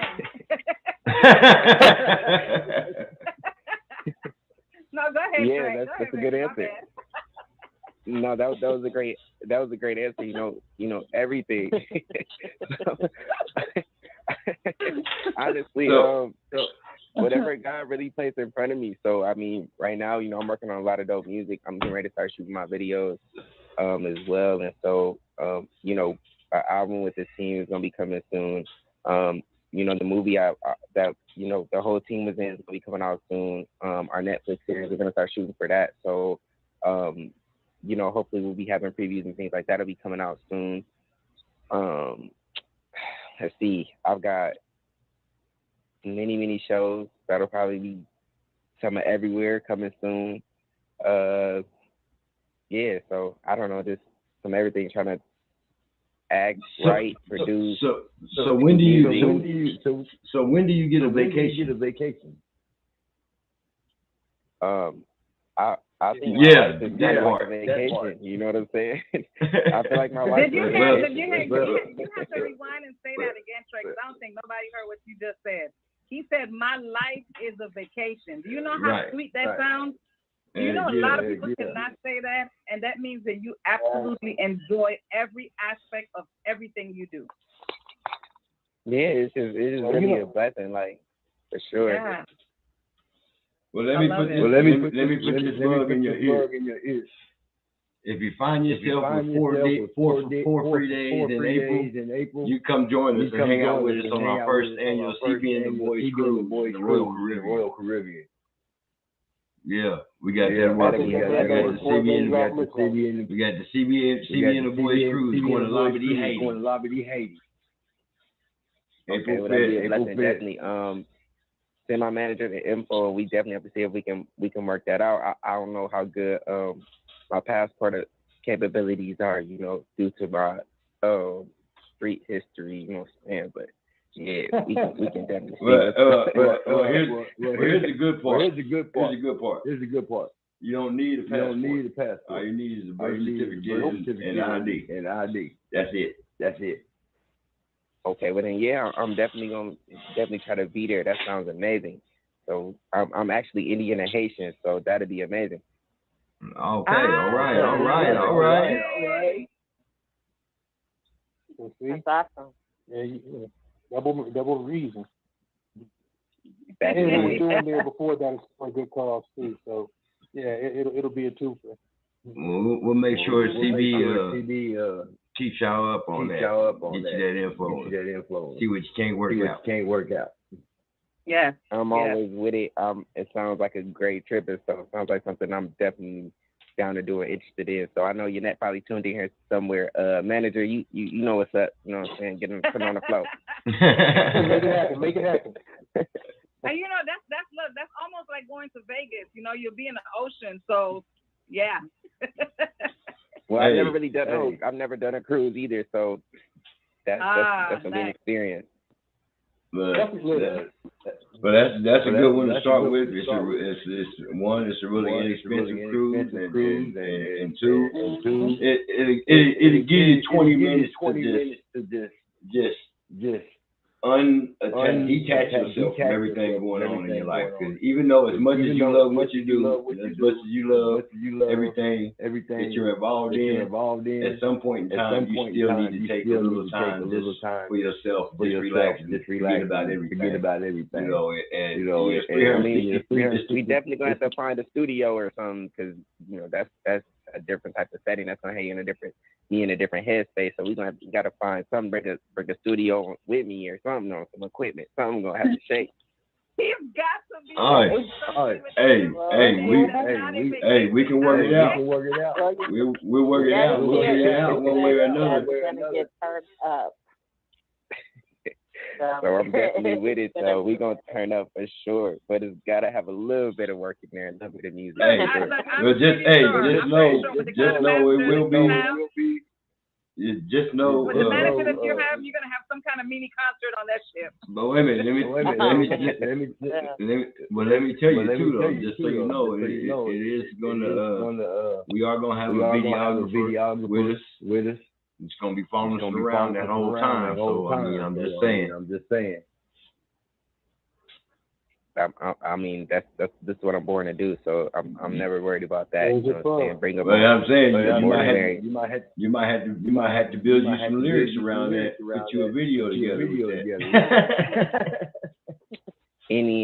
Everything music is my element. So anywhere I'm at, it's gonna shake for sure. Love it. Well, you have some amazing music. So, of all your discography, what song touches you the most of the music that you've done?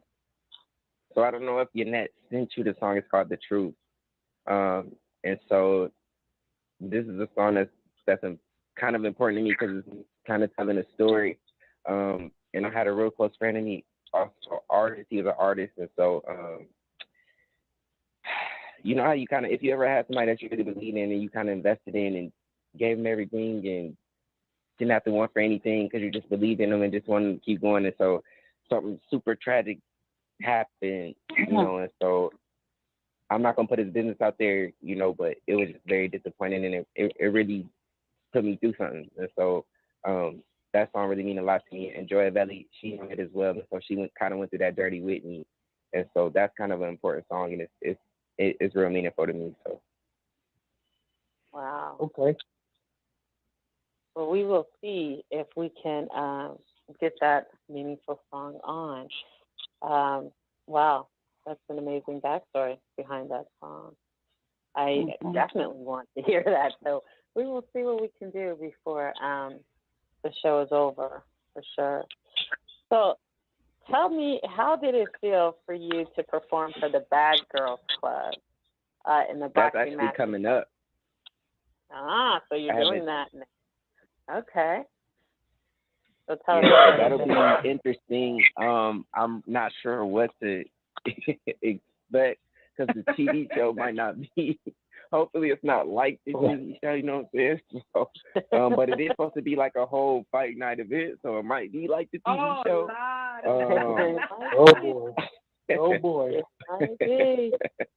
But I've always been the type of artist that I kind of perform and just kind of stay out of the way. I'm not really like the artist that be in the crowd and turns up and like all that type of stuff. Like I'll be chilling until it's time for me to go on, and then it's like, bam, this is what I love to do. And so I'll just be chilling and vibing for the most part. So it should be pretty good. Nice. And being that, you know, you're an MMA fighter, you should definitely be able to hold your own against those wild and crazy gals, right? Yeah. Wild and crazy. Sure. I mean, I could really see him. I could really see him performing and food just going everywhere, you know, like in the midst of his performance, and just like, okay, food fight. I'm gonna act like I didn't even see it. I'm just be turning up. Right. I ain't even gonna see it. Part of it, almost like a rave. For well, sure, you got yeah. net, so you know your net will beat them up for you. Yeah, I'm a. You got two managers, she'll beat them up. Like I said, I got a security team and all that stuff, but you know what I mean. Like I said, I stay out of the space of danger. So if it gets too icky, I'm out the way. You know what I'm saying? See y'all next time. No, you know I mean it's a show. It's a show, so there's only so much craziness can be allowed. You know, when it comes to those shows. I mean, for the most part, the girls are really catty with each other. You know, you're just an artist performing. You just do your thing, and hopefully you don't be in the mix of the MMA. Right. For sure, that's the plan. That's the plan, to stay out the way. You know what I'm saying? Stick and move. You know what I'm saying? Right. Yeah. Oh wow, that's amazing. You've done so much, and you've been so busy. So I'm gonna ask you a question. I'm gonna ask you a question away from all the questions, out of the industry question, but it's still an industry question. As far as your baby boy is concerned, if he's doing football, is he looking at you like, I want to be like my daddy, like I want to do all these things my daddy doing, or he just like focused on football? Yeah. So this year, he's more so focused on football and his studies and things like that. But you know, for the past couple of years and the more that my career been going up and things like that, of course, you know, the kids and everything being on Instagram and all of that stuff, he definitely, Dad, I want a chain, and you know, he wants all this, you know, just all the stuff that I got going on. And so it definitely caught him off track a little bit, but at the same time I'm still a dad, and so he unfortunately had to miss last season of football because he's chasing after a girl, and so that his grades kind of went down. And so you know, I had to kind of step in and was like, well, you got to kind of, you know, take a step back from football and focus on your studies. And so he was kind of upset about it, but now this year, you know, he's AB student, you know, he's doing his thing. And so, you know, it's fun, but it's not at the same time, because when I go to the games, all the kids are like, oh, okay, damn, it can be a thing. So it's fun, but sometimes I just want to be a parent too, you know. Yeah. And how old is he? My son just turned 13. Oh, wow. That's a nice little age right there. Yeah. So he's old enough to know who you are and what you do. What does he think about you being a star? He love it. He enjoys it a lot. Sure he does. He probably has a lot of girl attention too because of it. Right. Yeah, he tells me it helps him a lot with the girls. So yeah, that definitely is a boost wow. for him. Hey, use it if you got it. Use it. Milk it. Yeah, exactly what I told him. Exactly. I mean, yeah, you can't even be mad. Yeah, so that's definitely he do his thing for sure.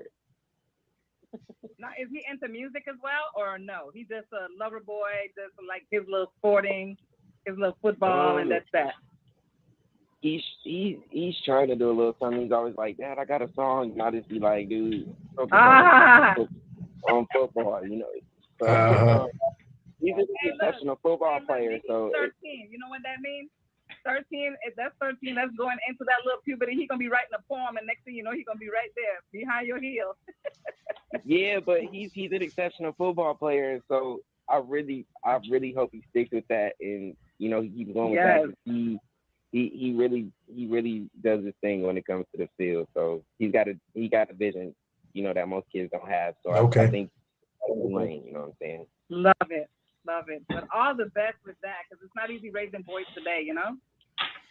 Yeah, now my youngest son, he just turned 3, October 2nd. And so he coming to me like, Dad, I got some songs, and he is really into a lot of my music. So even when like he with his mom or in the car, and he's like, let me listen to Dad. Or when I get up in the morning, he's like, Dad, let me listen to some music. So he's really gonna be probably, you know, my music guy.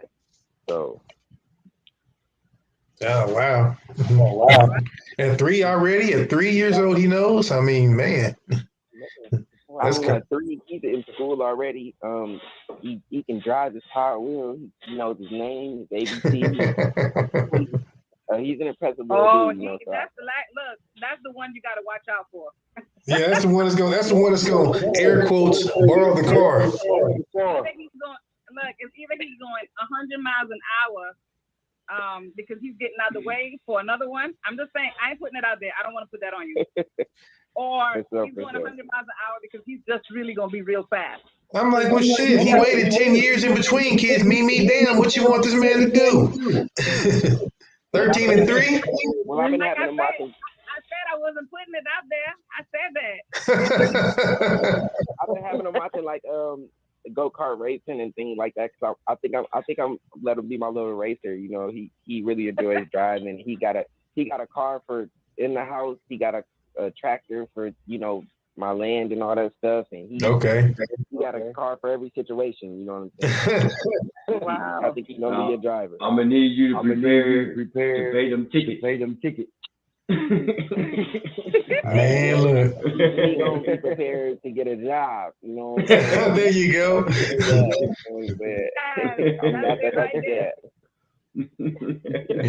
gonna learn the hard way. He's gonna be taking the bus because I'm not that. Exactly. His life will be on his own.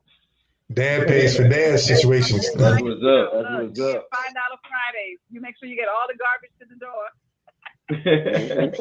Oh, they got a whole chore list. You know what I'm saying? They have a whole schedule. I'm real tough with my boys, so they got a whole schedule. They, you know, it's you know, I pride myself on being a father. Like, that's something that if I'm never good at nothing else, like, I know for sure, like, that's my kids are gonna always be able to say, like, my dad isn't a game, a practice, or nothing. I'm always front and center. So, you know, a field trip, whatever, I'm gonna make time, you know, for my kids, and I'm gonna be there because, you know, that's important to me. That's right beautiful. on. Congratulations. That's so beautiful to hear. That's what's up. You setting a good example. Too. That's what's up. Definitely. No, absolutely. I have a song that I really like. And then after that, we will play The Truth, which is the song that means the most to you. But Cost of Love is one of my favorites. I really like it. It's more of a slow jam. It's a groove. I really like Cost of Love. You Can got you tell us to a little bit about that? And you got to ask about the history behind that, because he's just laughing. Tell us straight. What is it? Amen. Okay, Amen. So well, I never really sang on a track, and I really wasn't a fan of auto tunes. And so, like, when we recorded this track, you know, they were like, "Oh, you can auto tunes and everything." You kind of put a light one on it, but you know, it was. I didn't think I'm just gonna put this one out. It's actually exclusive to you guys. I don't think nobody can hear it. But yeah, this is something new to me, and I'm not really into the auto-tune thing, and I'm not gonna really stick to it. But it was something fun to experiment and maybe get it spread out for sure. All right. So without further ado, it is Trey Band and Cost of Love. Drop it.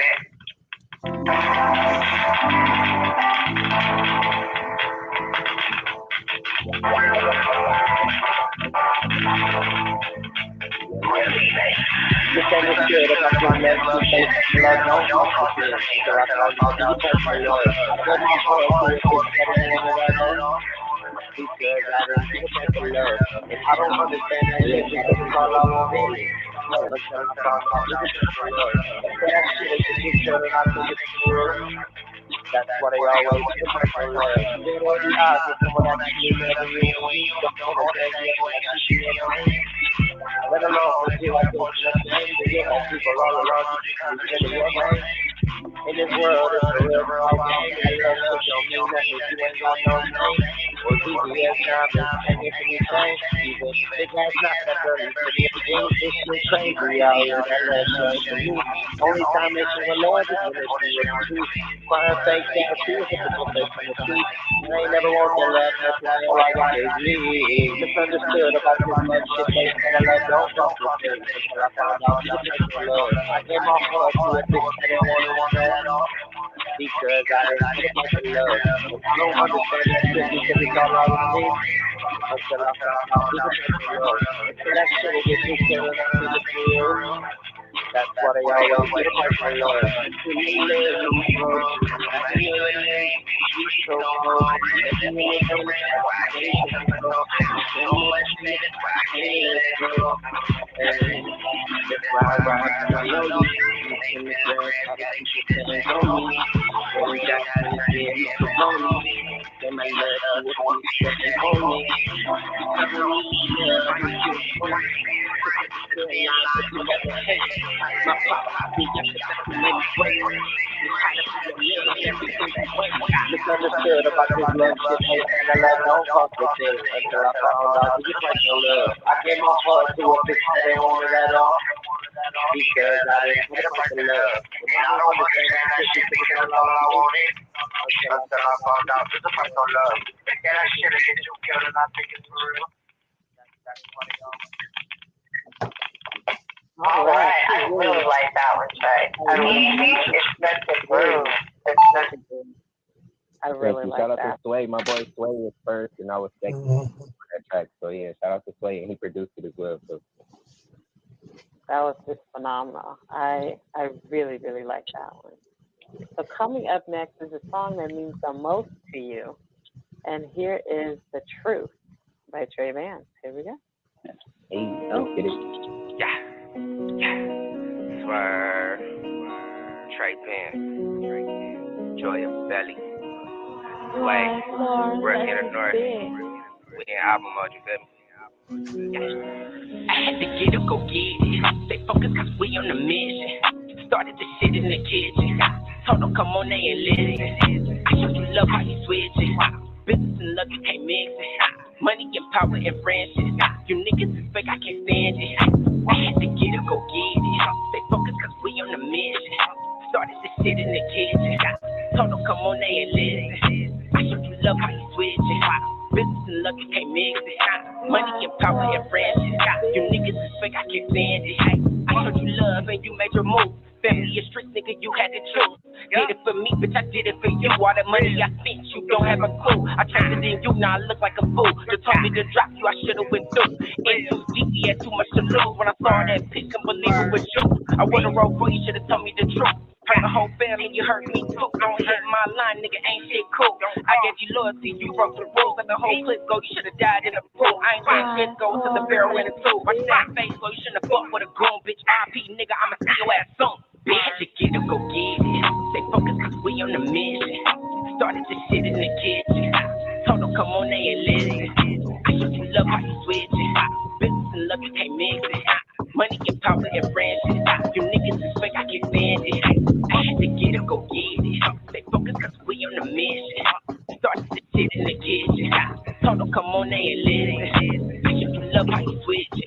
Business and love you can't mix it. Money and power and friendship. You niggas is fake, I can't stand it. So pumped up, it's about responsibilities. You said you ain't gon' run. Took care of you, bitch, you I earned some good sucking leaves from the fuck never had fun. You ain't the one and loyalty, you show us love. And you not royal, bitch, and that's with or without a gun. This ain't with your pussy bigger than mine. Trace where up your bitch ass running high. I had to get up, go get it. Stay focused cause we on the mission. Started this shit in the kitchen.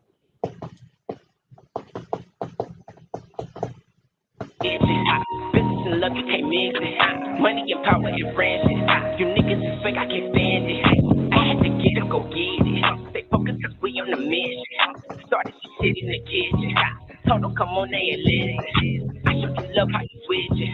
Business and love, you can't mix it. Money and power and friendship. You niggas is fake, I can't stand it. I ain't got no love, let me put that nigga. You know.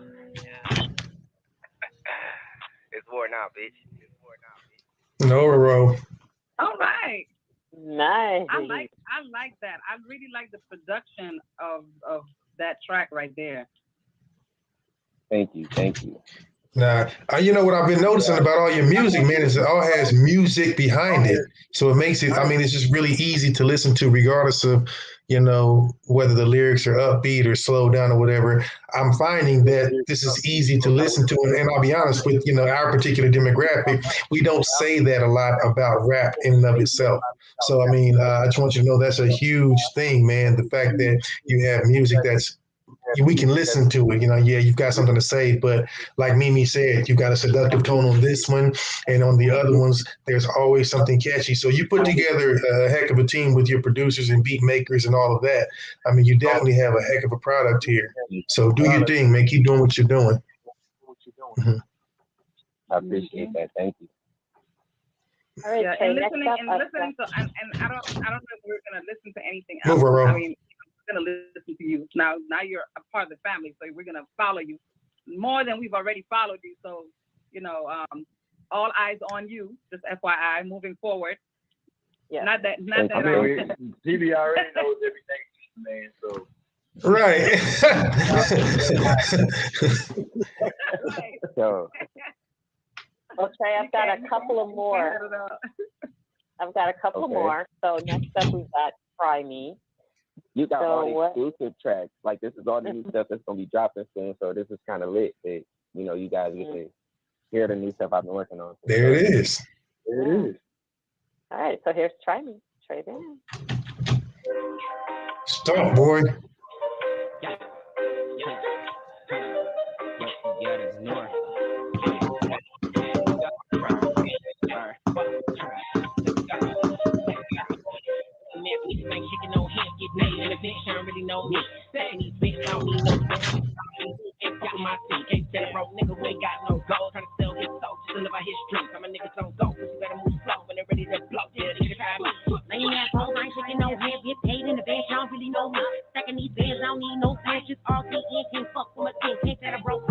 No.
Lame ass hoes, I ain't shaking no hands, get paid it in the bench, y'all really know me.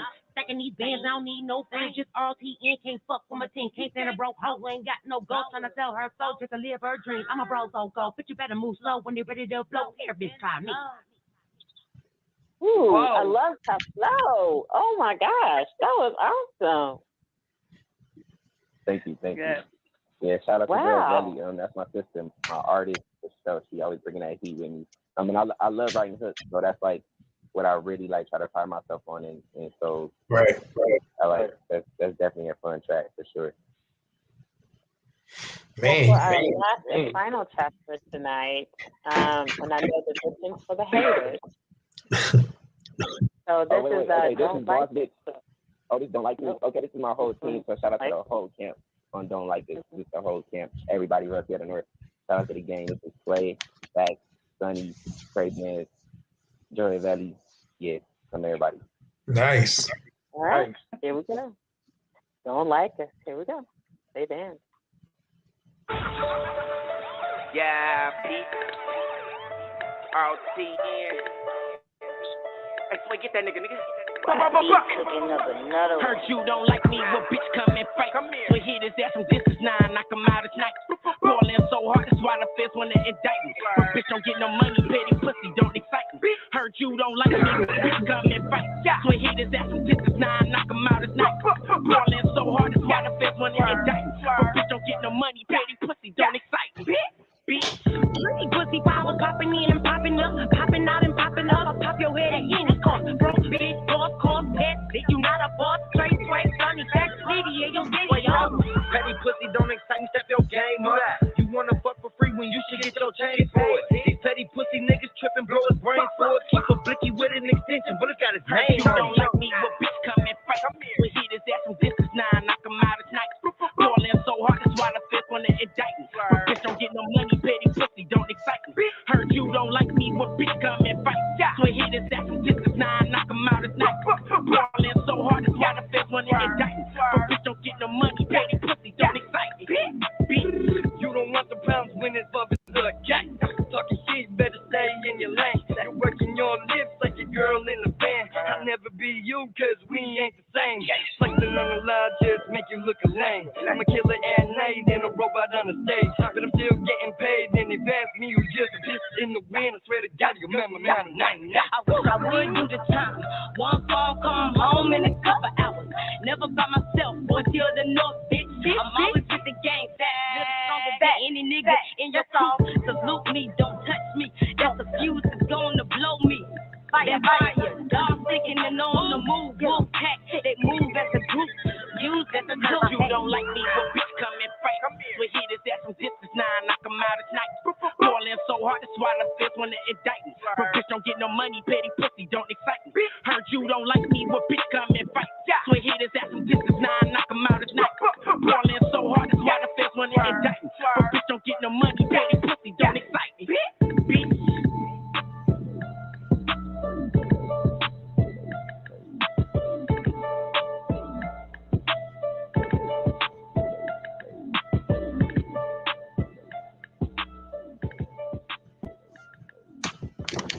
That is a hot song, I really like that. The production, I'm with me. The production that you guys have is phenomenal. Goes hard, yeah. Sway actually made that beat, and so Sway was second on that track. I did the hook, like I said. My team made their team for the Killers, so I just get to do hooks, and they gonna eat. So shout out to them for sure. That's awesome. I like that. I like that. One final question. How does it feel to be a part of the No Curfew tour with Twista and also on the HBCU tour? How did all that come about? The No Curfew tour we already did, which was really lit.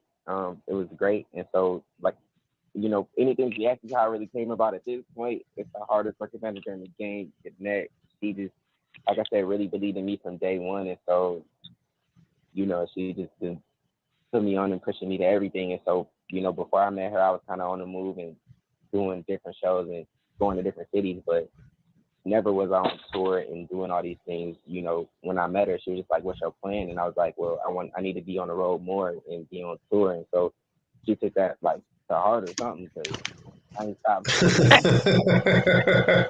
Yes, she did. But let me tell you something. When you start walking a certain type of walk, because you've already started by, knowing what it is that you're putting out, knowing what it is that you want to do, you're Right. moving in a type of way, changing your music type. I mean, you're moving in a way that says, I'm ready and I'm ready to go. And she received that because she definitely got you busy. So all kudos out to manager, because I'm telling you now, when they come like that, you better hold on to her for dear life. Yeah, she's in your corner. You know what I'm saying? Anywhere I'm at, she gonna be there, and any deals or anything that's to come in the future, you know what I'm saying, it's definitely gonna have to involve my manager. She ain't going nowhere, you know what I'm saying? So any labels, anybody who's trying to reach out and come at me, I already know we a package deal. Good man, good man. And I have to give you much kudos for you really talk a lot about your team, and that's a beautiful thing. You got a lot of artists that make it and then start leaving people behind. But the fact that you have a team and you carrying your team, and the shout outs to your team, the team, if you guys are listening, y'all hold on to him. Yeah, it's crazy because each one of them we got our own, unique story. Joy Belly, shout out to my sis, but we met a few years back and we was actually a part of this same booking agency at the time. So when I met her, she was already on the label and was taking a trip to Atlanta, and I heard her music and I'm like, yo, why is she not like your top artist? And so I told her from that trip, like, when I get myself together and figure it out, I'm gonna come back for you. And so once I, got all these opportunities, I called her like, hey, Joy, let's do it. I'm ready. And she's like, I'm ready too. So, we've been rocking, ever since. And so, that's what's up. My DJ, same story. He was in the squad, and I was like, bro, they're not really showing you the love you need. Like, just come kick it with me, and I'm gonna show you we can get a bag together. So the first, couple of shows we ever started doing, I was just showing him like, he worth something, in his time, his money, and so, that's how me and him just started rocking, and he introduced me to Sonny and Sway, and everybody just kind of started coming, after that. And so, we all have our own different unique stories of while we rocking. We all been through something. Joy been through house fires and taking losses, me too, and all of us been through something, which is why I think that's what makes our loyalty so tight and what makes us so great, because we never had nothing. So it's like whenever we get something, wherever we are gonna get, and whatever blessings gonna come, like we gonna grasp on that and we gonna know what to do with it, because we all came from nothing. You know what I'm saying? Yeah, that's amazing. That's amazing. You are truly an inspiration. Thank you so much for joining us tonight on CB and the Boyz, the Midweek Motivator. You've definitely motivated everyone that has been listening. So thank you so much once again for joining us tonight. Thank y'all for having me. It was lit. I enjoy each and every one of y'all. Thank y'all for enjoying my music. I definitely try to give a different sound, a different feel every time. I'm not into like it all sounding the same. So, I hope that y'all kind of got that vibe and that feel too. I'm not scared to step out of any lane. And let me let everyone know to come check out Trey at the Big Foam and Halloween Party in Michigan on October 23rd. So hit him up if you want a ticket or perform. So, Trey, if 90 seconds. My 10 acres, you know what I'm saying? So the foam party, I can't really mess up in no foam nowhere else. So we having it at my, one of my places, you know what I'm saying? So it's gonna be lit. Awesome. That is awesome. That sounds like a lot of fun. We might have to Y'all are definitely invited. Y'all are invited to y'all team for sure. You know what I'm saying? Just bring yourself. That sounds like you 60 seconds. Michigan. That sounds like a cold time in October. Nah, you'll be surprised. Nah, actually, it won't be like that. And if it is, you know what I'm saying, we always got the nice setting. I'm gonna have a bunch of different bonfires and things like that if it is. But no, we equipped for that and we prepare for whatever. We're gonna have a good time for sure. Nice. Yeah, that's bonfire weather, like you said. So Trey, if our listeners wanted to learn more about you or to follow you, go ahead and drop your social media so everybody can know how to catch up with you. Okay, so you can follow me and the team of my family. Everybody is underneath ROTN _ on Instagram. So mine would be ROTN _ 10 seconds. And then it's ROTN Joy Belly, ROTN DJ Deck, ROTN my manager, ROTN, just everybody and anybody that y'all interested in. If y'all like what y'all heard, Okay. We all move as one as a unit. So you can check us all out at ROTN _ or just type in Trey Bands, Royalty at the North, and yeah, all that's gonna pop up any and every platform, Apple, Spotify, Pandora, anywhere there's music. I hope I'm blessed to be there. So just type my name in and I should pop up.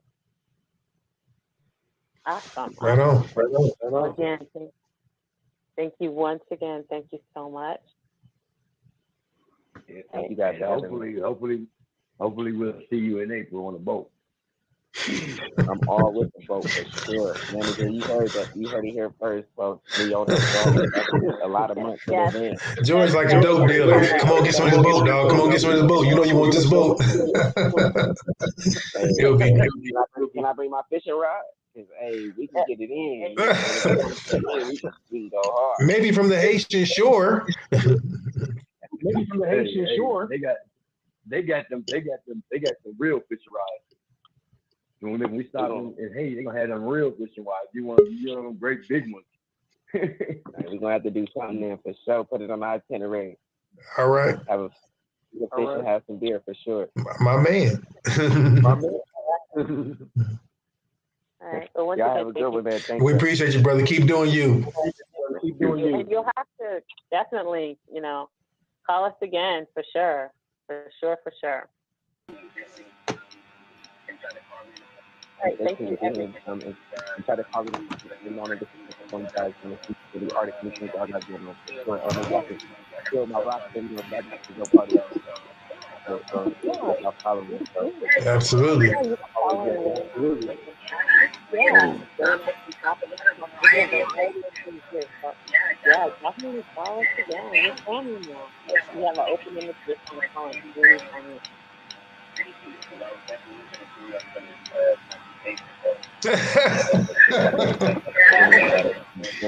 Weigh in, man. Weigh in. We'll have some good ones. So definitely hang around. Come back, man. Come back. Take care, brother. We appreciate you. Take care.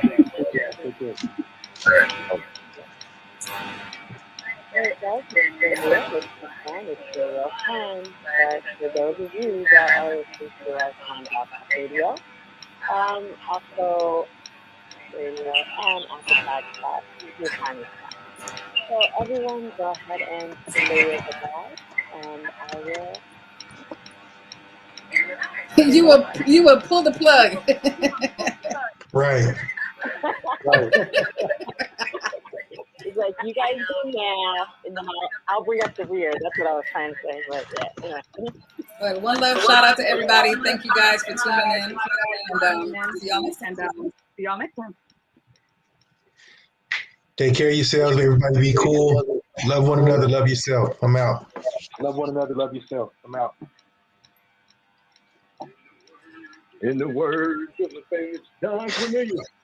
Okay. Peace. Okay. Love. And hair grease. I need my wig. All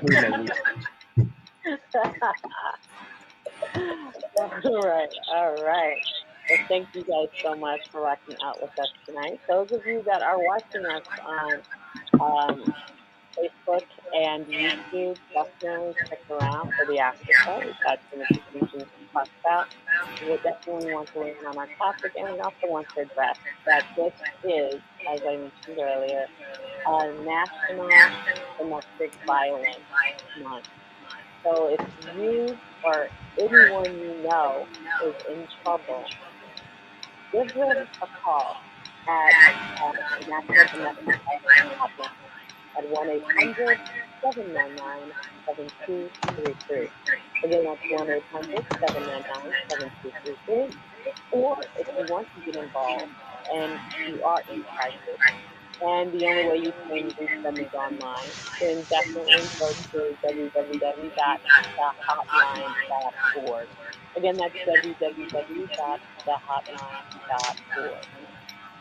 So once again, thank you everyone for rocking out with us tonight. Speaking with CB and the Boyz. We come to you every Wednesday in Midweek Motivator.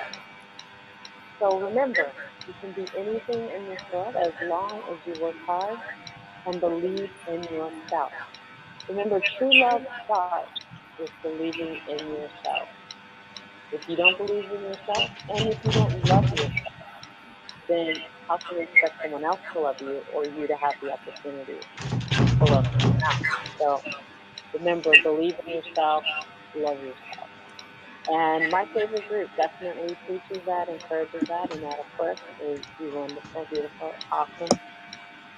Custody of Boyz Who Love Music. Yes. So to take us home tonight is BTS with the fabulous Megan Thee Stallion with Bubbles. So everyone, have a great one, and we will see you next time. Bye-bye. Hey, it's the hot girl.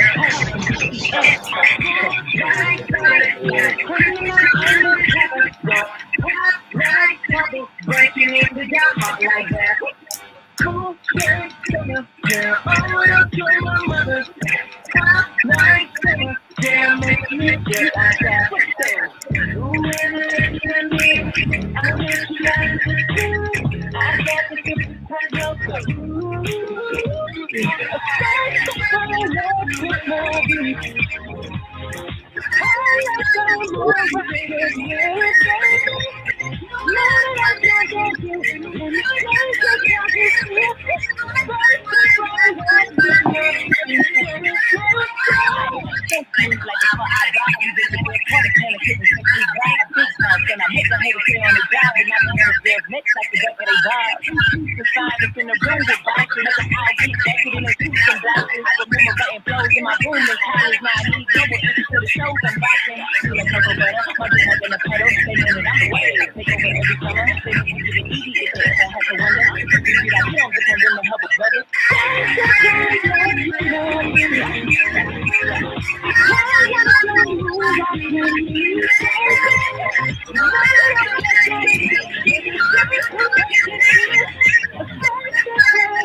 I'm the nice guy. Got the right body and the right mind. Rolling up the party, got the right vibe. Moonlight. Hey, that's Red boy, pull up and we lay low. On the bed, getting moving with the bass go. Got army right behind us with the take show. Let's go. Right step right up to my feet. Right up to my feet. I like the moon rushing me, baby. You know that I just got you. Baby, you're talk it, baby. Right up to my feet. Get it, let it go. Alright, yeah. And you know we don't stop. Alright, hey yo, you feel like, oh my God, we gon' make a rock any day. We gon' make it bounce any day. Hotter, sweeter, cooler, hotter. Get it, let it go. Hey. Thank you for using Blog Talk Radio. Goodbye.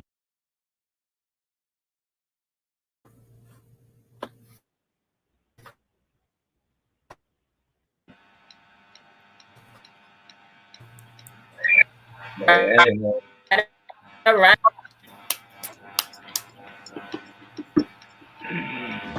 Great show, great show. Really good show.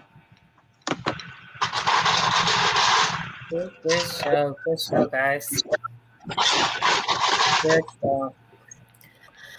All right. There's extra going on in the background. What up, what up, what up? Huh?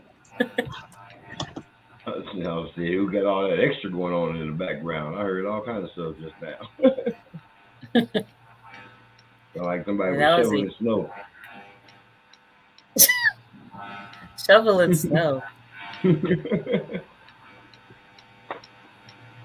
Oh, wow. That was a great show, guys. So Roger is deuces? No, he'll be right back. Okay. I was about to say, damn, what happened?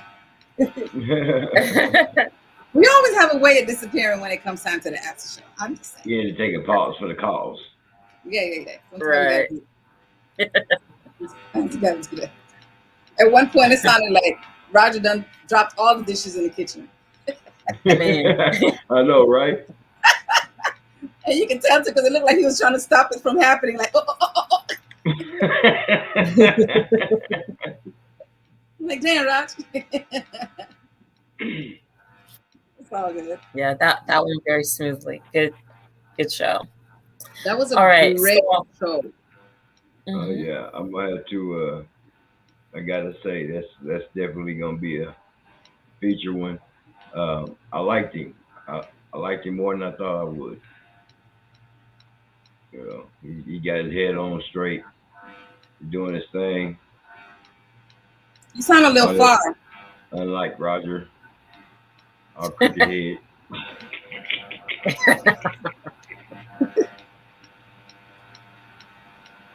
Well, you listening, but you ain't saying. You want to unmute yourself? Can't hear you. You're muted, Raj. Hold on, damn it. Shit, I said I'm getting there. Honey, you was like. I was mad at my dog. I'm always mad at my dog. It's always a woman. Shit. My dog, my daughter. That's why I burnt that because she started beating on the door to get in, and I was like, God, this damn. It's all good. But yeah, I had to go refresh my beverage. I told you he'd take a pause for the calls. You already know. George know me. And I was like, man, look. I'm sitting here all bad, discombobulated. I ain't got nothing but a corner. Right, but that's how it was. That's how it was most of the show. And I was like, I'm gonna have to tough it out then, because I was like, I can't get up and go in there and get it. So I wasn't prepared. It's all good. So quick question, since we're talking about the whole thing, we are still supposed to have everything muted other than, when we doing blog talk, right? Because all my shit was muted. Yeah. All right. Somebody opened something up at one point. I found some feedback coming through YouTube there for a little bit, but it's all right. We managed to do what we do. Yeah. I think overall, it's pretty good. Pretty good. That's what's out of it. That's what's out of it. So as you guys know, this month, as I mentioned earlier, is Domestic Violence Month, National Domestic Violence Month. And once again, if anyone missed it, the phone number to the state free help online or on the phone would be 1-800-799-7233. And this is to National Domestic Violence Hotline. Also, if you need to reach out to them online, if you have questions, if you want to get involved, you can go to www.thehotline.org. So if anyone missed that when I mentioned it earlier, definitely call them, reach out to them. If you're in a crisis, get yourself out of it. You have resources, you have people who care. It can help you. You don't have to fight alone. So, and that kind of gets into our topic tonight, which is fact or fiction. So when one says fact or fiction, what comes to mind for you guys? Did we lose Roger? No.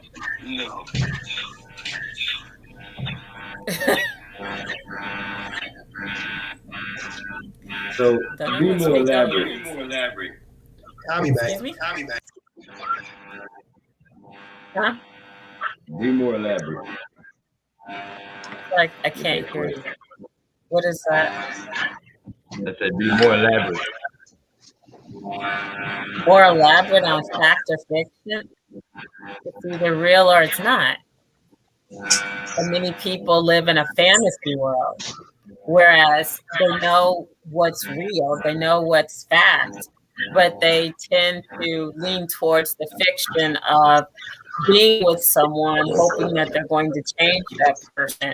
And then when things go bad, they don't want to accept the fact of the reality that the signs were there all along. If a man or if someone is going to hurt you, if your partner is going to abuse you, there are signs for that abuse long before the abuse happens. Would you guys agree with that? Yep. Absolutely. But I think that's what I was wondering when I was saying, okay, we're talking fact or fiction. Are you just talking about the fact that people may overlook the red flags? And here's what's interesting. It happens on both sides, men and women. I know people going through it right now, some closer than I'd like to admit. I think you two obviously have your own stories to tell. But I think what's interesting is there somewhere people can call? Because for people that can't get away from, say, their partner because of financial reasons and all that, what is their recourse? What do they do? You don't have any money, you don't have anywhere to go, you don't have any place, and you've got children involved. That's where it gets really, really hard. How do you fix that? How do you work with that? So I'm going to speak from experience because I had that experience in 1991. My baby was 3 months old, and we used to fight a lot. And I had that type of mentality. Like, first off, I was scared. I didn't want to tell my family because he would have been 6 feet under. So I didn't want to be the reason. And I stopped myself many times, like, dang, what am I going to do? I don't have no money. I got this baby, this me and this one continuously in the hospital, and I keep getting all these nurses like, he's going to kill you one day. And the devil is a liar. It's like, I'm going to have him before he have me. But just the fact that you have those thoughts, and I was young then, I was 19. So I was like, you know what, this is what I'm going to do. So we're going to get into one big last fight. And that's going to be the fight that's going to really do it. And it's crazy because there was this one detective that would always show up, and he'd be like, Mimi, what are you waiting for this guy to kill you? Like literally, he's going to kill you. And just the fear that I had from even that, my baby being raised by herself in this world, don't know who's going to take care of her, something happened to me.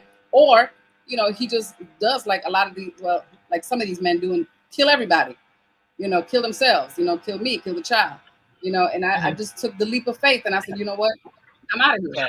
Right. And I actually stayed at a Salvation Army for about 3 months, got a job, got my friends together, and I took that little girl back to the Virgin Islands. And I was like, I'm around my family because this man is crazy, and he dare come to the islands, he's done. But, it was a very scary thing. And when you say, women are just stuck sometimes, they really are. And even today, I see it all the time. And it's such a scary thing to see, Right. Well, because, I know of instances where there are people that, because everything is connected, the money's connected, every part of their life, phones, everything is connected. And so because of that, they can't move. And again, you're afraid he's going to hunt us down and do all this other stuff. I mean, just what are some, I know Salvation Army, I know there are a lot of organizations now. They're way more than they were back then, even, and definitely back when our parents were coming up. So it's just like, we got to pool these resources and numbers and put them out there. I would absolutely love to see that happen, because here's what I've experienced from, people that I know personally. Do you realize how often women won't say a thing because they're more concerned about how the man is perceived by everybody else? They don't want him to look bad or get a bad reputation or any of this crap, because I love him, I'm with him. And so because of that, they endure year after year of this type of abuse. And I say women because, again, the majority of it really is that. I'm not saying it doesn't go the other way, but let's be real. The majority of what happens is man to woman. It does happen the other way, and abuse comes in a lot of forms. Verbal, mental, emotional. But of course, the physical portion of it is, I'm a man, I'm bigger, I'm stronger, I can impose my will. So yeah, it's a trip, but definitely for everyone, if we've all got, numbers or resources, let's put them out there, because I know people that personally need help, but you can't help someone who's not willing to take the hand that you extend to them. And that's kind of scary. It really is. It's really scary. We grew up in that. We grew up watching our mother and our father dragging each other and that type of stuff. And those are the experiences that you don't even want your child to go through. And that's the kind of stuff that I was thinking on. Even when it came to my relationship after my son, all that. I was like, I would rather be under a bridge with my kids than to be in an abusive relationship where my kids have to talk about this 20 years, 30 years, 40 years, 50 years from now, because I'm telling you now, if you don't get any kind of help whatsoever, whether it's self-help or counseling, you might just go down. Were you, so let me ask you, from you personally, were you ever that person who was like, it's not as bad as it looks on the outside looking in, kind of in denial, like, I don't want this to happen to him, I don't want this to be seen as whatever? Or did you know you were in a bad situation? You were just like, I'm in it, but I got me in it, so I got to figure out how to get me out without getting the help. I'm always curious to hear, because I don't hear a lot of honest women when it comes to this. So which one were you? Well, I wasn't with my daughter. I sought help, which is, why I ended up going to the Salvation Army, and they had a plethora of resources. I mean, look, I still help women today. I still, I will sit on here and I will Google some stuff and be like, look, this who you need to call, this who you need to call, because I come from that, and even though that was many years ago, because I'm telling you now, you still remember it though. You want to mess with it. But back then, even back then, we still had a lot of resources. You just have to know whether you really want help and you really want to move forward, or you're going to be stuck in this nonsense with these kids growing up in the mess. Right. And my thing was, my kids are not going to grow up in this mess. I don't care what. I would lose it all, because I'm very good for walking away and starting over. So when it comes to the little ones, I was not going to do it. I was not going to compromise. And no, none of that. I think it's interesting because, like, I when I first got out of college, I worked with a young lady. It was a sister, which blew me away, because I think our images of what certain people did and didn't do, we got from either media, TV, or whatever back in the day. So, you're thinking the Evanses and the Cosbys and shit, and it was like you didn't think that kind of thing happened. But for me to befriend a young woman, we were about the same age at the time, 23, 24, and to watch the whole breakdown, because she was married, she was married long, before I was, and things like that. And so to watch as a single young man on the outside looking in, to watch her everything kind of crumble around her. And it went from, I tell people all the time, this is how it starts. It starts as, oh no, he's never yelled at me. Then it turns into, oh no, he's never cursed at me. Then if he doesn't get the result, then it turns into, he's never got in my face. He's never pushed me. He's never hit me. He's never left the bruise on me. And it keeps progressing. And to watch that shit unfold was mind-boggling, because then they'll come to work or do whatever, and you'll just be like, what are you doing? But your pride in other things take effect. And again, this is who you love. And what if I end up back with him? Now, how do I look? There's so many factors. And I really have always tried to understand, because I've seen people I care about go through it, and you feel helpless. You're like, I can go over there and get rid of him if you want, but you can't. You feel helpless. And so it's a matter of just making up your mind, I guess. But yeah, for me, it was fear. I was really, really fearful of dang, you know what I'm saying? Especially, you somewhere where you don't have nobody, and that's how it was for me. I was in Miami by myself, and I was like, dang, he's gonna find my light, but in all the midst of this darkness, he gonna find me, and I got to get out of here. And and with my son's dad, it was kind of like that same thing too. Like, what, I got to get from the island altogether and just leave. So I'm very good at leaving that type of stuff, because it gradually comes in, like you say. Yeah. You see it happening. There's a pattern, and I'm gonna tell you, it comes in both forms, because there are a lot of women that are really abusive. Oh yeah. Too, yeah, trust me, I know. Or whatever. Yeah. And you go and you think you look at a man and go, come on, dog, for real.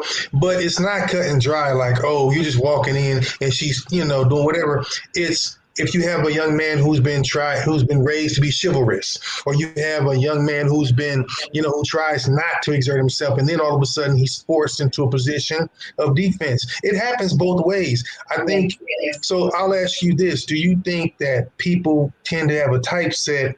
Because, like, if you find yourself in the same situation on more than one occasion, it's as the rule goes, what's the common denominator? You are. So if you go, I like light-skinned men, I like tall men, I like men with dreads, I like men that are slim, I like whatever, and then you keep on gravitating towards that, like the energy that you're projecting somehow goes out in the universe and attracts that type. Did you yourself tell you that, you know what, I have to change what I'm looking at or looking for in order to realize that if I don't, I'm going to be in this position again and again, and it may not end up as safely as it did this time? Yeah, but then it's crazy because I went from somebody who was out there, a drug dealer with a day job covering up the drug deals to a cop. So I went from one extreme to another. Same difference. It can be the same difference. But I was like, look, wait a minute. He said, let me go find the police. I'm going to take me the police. Right. Let me, I was from one, to another. So it's all about energy. Right. Really. Yeah, we don't mean so much like profession or appearance or things like that. We all have something that attracts us to people. It could be, again, it's energy, but it comes in so many forms. And I think when you see the one you like, pick the one next to him.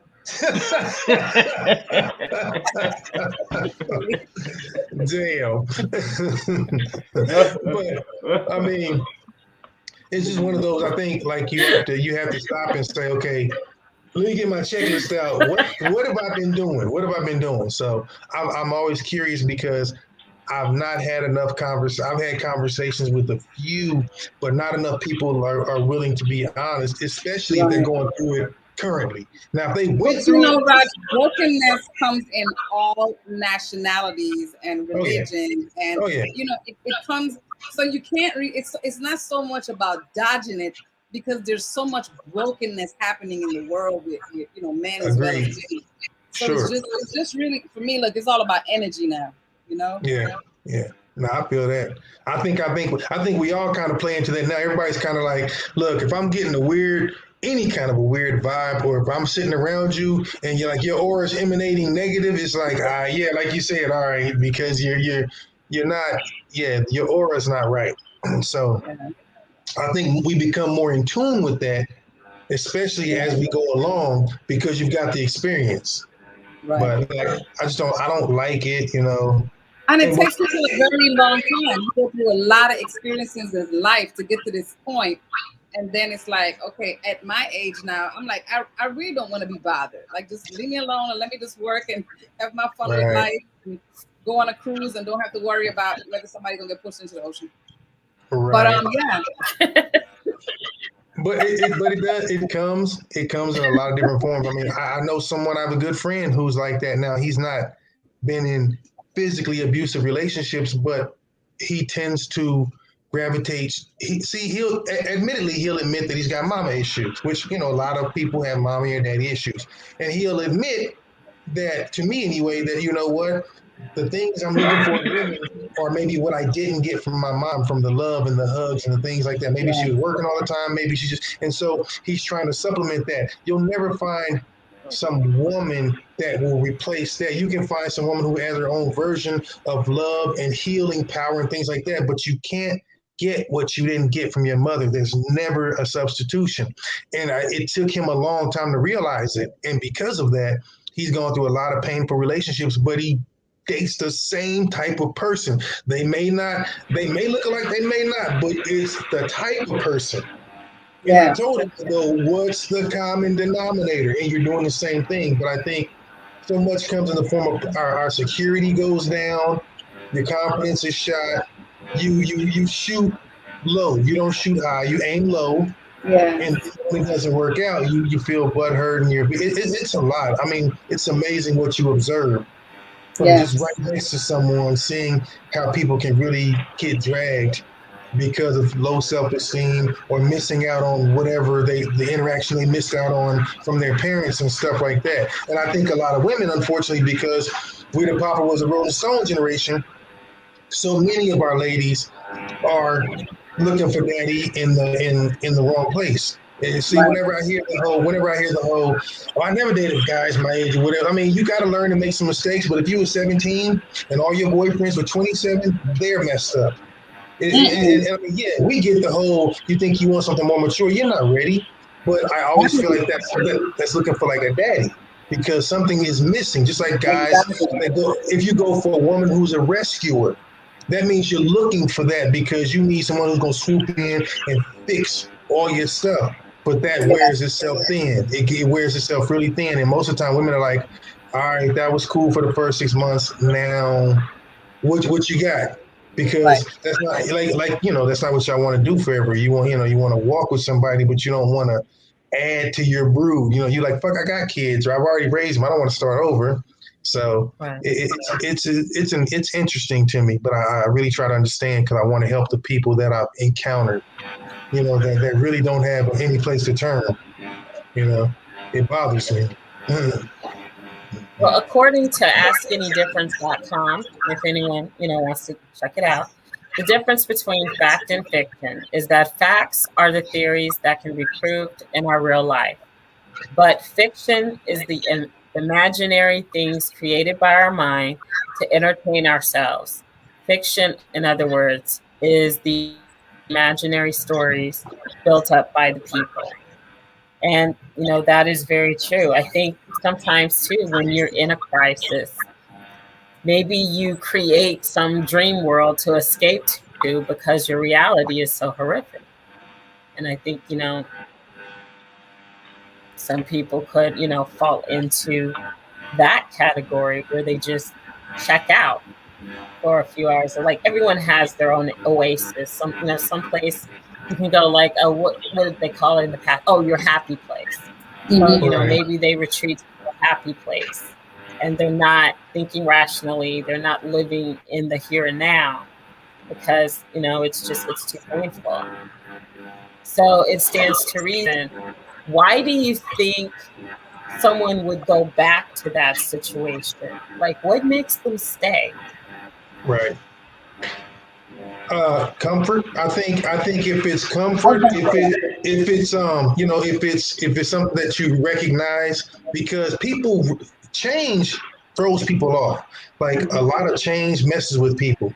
So you can be like, you know what? At least I know what I'm going to get over here. Good, bad, or indifferent. I at least know what I'm going to get.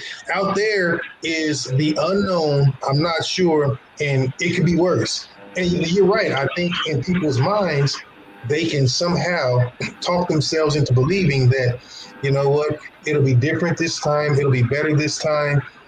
Strangely enough, it happens day in, day out. So I know it's true, but I think to those of us on the outside looking in, we are in awe of how that can be done. But if you've ever been in a situation where you talked yourself into thinking, oh, it's not so bad. Isn't it amazing what your mind can make your body do?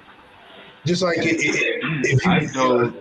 I've told a few women, in conversations of this type, that it's a lot easier. Part of the problem is it's a lot easier to stay with somebody you care about than it is to walk away from them, even if it is a toxic relationship.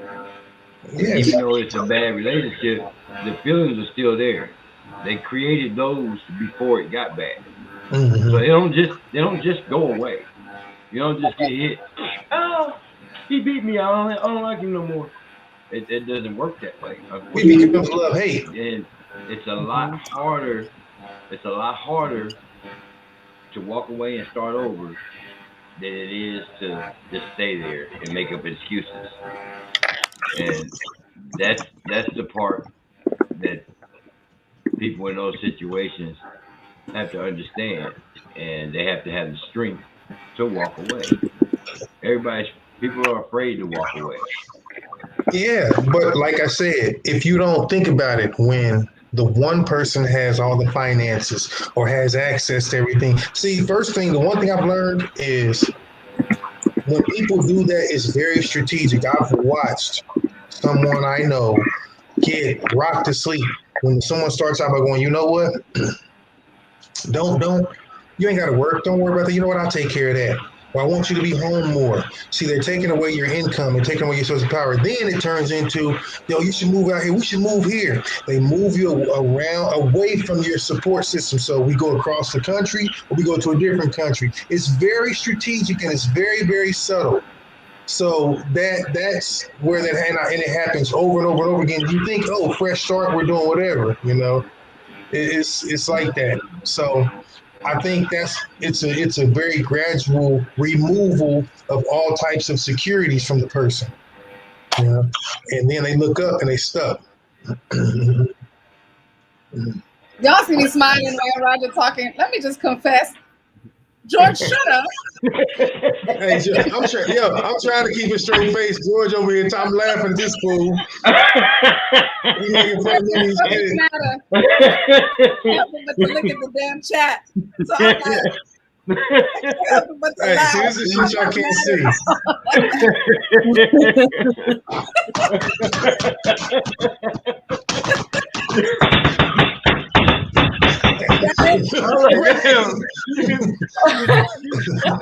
You was typing the hell out of That's what we were like. I knew that at some point in time somebody was going to say something about the buzzing of the computer, and when I saw it, I'm like, damn it, that's me. I'm like, yo, put a fan on that mofo. Every last one of y'all just lost your game face altogether, see? We lost the game face tournament. The game face tournament went out the window. I was being cool. I'm listening to Roger over here. I'm trying to be serious. And then I'm like, now we done. Now we done.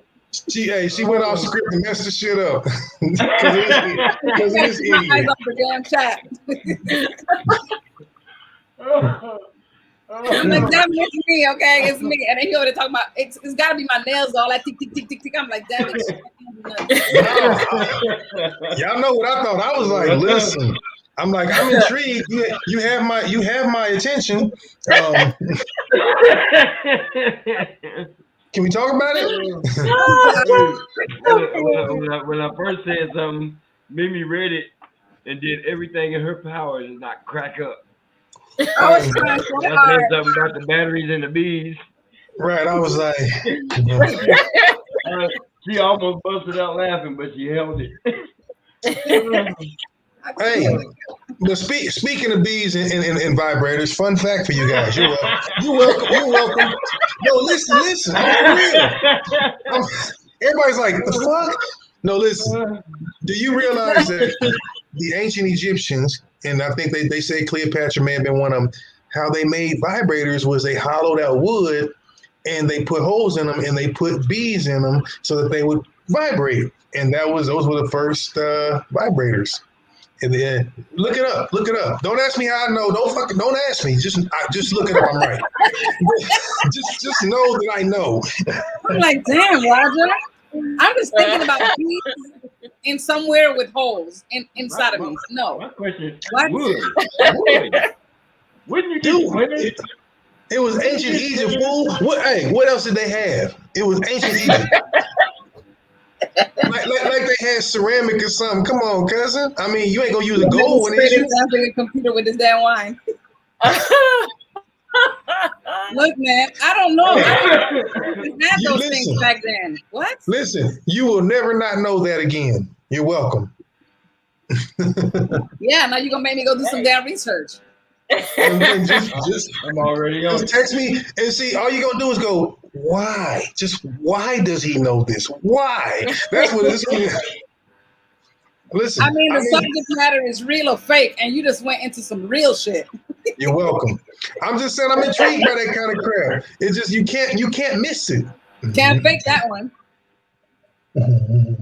Buzzing busy or nothing. So that's not supposed to happen. But yo, I just got a mental picture of that. That would be so. It's almost like the flip phone versus our phones today. Okay, I get it. Right. It did the same thing, but it was kind of like one was a little more difficult to use. Remember the T9 keyboard? That was their reality back then. That's not difficult. That's downright painful. I mean, bees, really? And I went, no. I don't think they were fucking stinging your vulva. I just think that it was for the sake of letting them have a little bit of oxygen while they buzz, so that you didn't only have 30 seconds. No, I'm serious. Okay. I mean, I found your Mythbusters. So Brenda Love, a lady named Brenda Love, claimed that Cleopatra in 6930 BC used a gourd filled with bees to stimulate her genitals. But historian Helen King actually does enough research to say that there's no evidence that this actually happened. Right, but if I'm sitting there saying, I mean, and again, I don't know where she got her information from, but I do know that if more than 1 or 3 or 5 of us have encountered that, there's a pretty good chance it's probably got some truth to it. I mean, if you think about it, electricity wasn't available, plastic wasn't readily available. I mean, hey, you gotta do what you gotta do. You gotta do what you gotta do. Now, in 1800s, and there you have it. In the 1800s, they used a manipulator's circulator. And what they did is they had this thing that looked like, the old egg beaters? They had this thing that looked like the egg beaters. And they used it for medical stimulation. Oh, yeah. Because do you realize that doctors and shrinks used to cure women's psychosis, anxiety, and all that with electrical stimulation to women? So they would basically make them orgasm, and that would supposedly calm them down and keep them from being crazy. They just didn't realize the shit wasn't permanent. So anyway, that was actually a medical treatment, like back in the 40s and 50s and before, actually. Actually, this goes back further than that, to be honest. So I wonder why they stopped. In the in the early 1900s, vibrators were used as a cure for male impotence. How would you? I guess how many kids would you try to have? That was oversized. Well, I got kids, so. So, what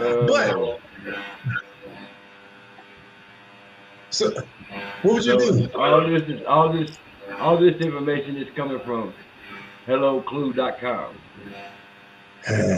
Okay, there goes people. Okay, exciting this because you can go look for it. Hello. So, what would you do? What would you do? Okay, women, because I know guys is different. Knock them out. What would y'all do if you got ready and a dude started breaking out the tools like the vibrators and shit like that before y'all get ready to get busy? Would you be like, yo, what's the dude tripping on? Or would you be like, word, let's party? No, that ain't. I can't do that. I can't do those. I've never ever. I'm still a virgin in that department. I've never done none of that shit. The statistic I don't feel the need for it. But wait a minute. In a million. Statistically, 52% of women have used a vibrator. You said 52%? 52%. They have. See, I'm the percentage that happens. No, 52% admitted to shit. And then wait a minute. 52% have, and men and women using them together is one out of every 3 men. Smart. Wow. One out of every 3 men. Go ahead. What you got? All right. So come on, sis. If a man needs a toy to satisfy a woman, then he's not much of a man. And I'm just saying it because I feel that if you can satisfy your partner without any toys, without any gimmicks, then that's how it should be. Because if I need a toy to satisfy me, why do I need you? Well, then you gotta understand, unless they got Siamese twins down there, there's 2 points of entry. I'm just saying. This got really deep. This would be so. I mean, you know, hey, I'm a bad boy, but I'm just saying. So this is my thing, because I'm going to. So there is a flip side to this coin, right? My thing is, if he does not have it like that, and I really, really, really like him, like I'm digging him, like we're really like, okay, you know, we're going forward with what we got, then I'll definitely suggest some things, you know, and we're gonna make it right. But so my question to you ladies first. Why is it so what's your idea of what you think utilizing something like that is? Because there's so many different variations. It seems like you have an image in your head of, well, if he can't do it, or I've never tried it. So I guess I'm asking, I'm not telling, are you saying that if he can't just come in, do his thing and make you get there, then like I said, that's a problem? I don't get the question. I'm sorry. Why wouldn't you entertain like some type of toy, like whether your man can do it or not? I don't believe in pushing a bunch of shit inside of me that I don't need inside of me. Okay, so you're thinking just for my own little, you know. And that's what I thought. I'm gonna get back to you, Crystal. What about you? Freaking Dr. Roger up in his bed tonight. I got something for your ass. Don't worry about it, Crystal. Let me hear what you're talking about. She was like, "Fuck that, I'm gone, I'm out." She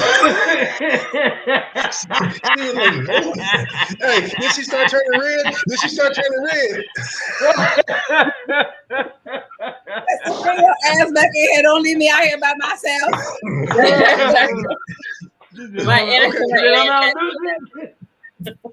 Love doctor in the building and shit. Let me hear. So what's your thought process on that? You said part of it, but like the whole why not? That's your part. That's your reason though. If he can't do it, then that's a problem. Yeah. Okay. Yeah, I mean, if a man needs a toy to satisfy you and he can't do it on his own, there's a problem. If I'm using a toy, I'm using it on myself. I don't need a partner if that's the case. I can satisfy. No one can satisfy me like I can satisfy me. Like seriously, as a woman, you have to know your body. You have to know yourself. You have to know what you like, and you have to know what you don't like. And that's like with a partner. If he doesn't satisfy you, then there is a problem. Now, if he has erectile dysfunction, as we know these days, then it's got to be something that's mutual, because it's up to you to stick around. So if you're going to stay with somebody, say 2 years, and you know going into it that the total package wasn't working, so then you decide to leave after 2 years because the package isn't working. Make that make sense? Because you knew going in that the package wasn't working. So now after 2 years, you decide, the package isn't working, so I'm out of here. Where's the sense of that? Let me sprinkle y'all real quick. Let me sprinkle you. So the first thing, let me get back to Miss Acosta, because I know so often when people think about that, the first thing they think about is something that's going to penetrate, and that weirds a lot of women out. You go, why am I putting something else up in me? So I get that part of it, but you got to understand the sex industry and the sex toy industry is number 1 or 2 moneymaker in the whole country, world. Like it's that and like drugs. Like real estate. I believe that. So you have to understand there's got to be more to it than just that. That being said, it's not always about the penetration. Do you realize only It's about the stimulation. It's about the stimulation.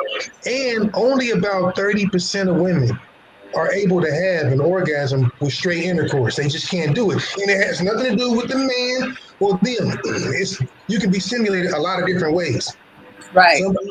And so if your way doesn't involve just straight penetration, it's never going to happen. And then of course, I mean, come on, it's a lot. So the thing is, the point that I'm making is, let's say you can, and your cat is doing that, but then he wants to take his freaky in the Jedi level. Because see, one thing I know about women, as y'all get older, y'all get a whole lot less reserved and a lot more freaky. You don't give a shit. You have no fucks to give. And you start going, listen, let's get down. As a rule, and I can say that because whether it's y'all or not, I done talked to enough over 40 that's like, yup. And so that being said, people all of a sudden are open to experimenting where they wouldn't have been before because you were too shy. Okay, no, so let me tell you something. I'm open now. It's not that I'm like, right. Oh, hell nah. You know, I'm open. It just hasn't happened.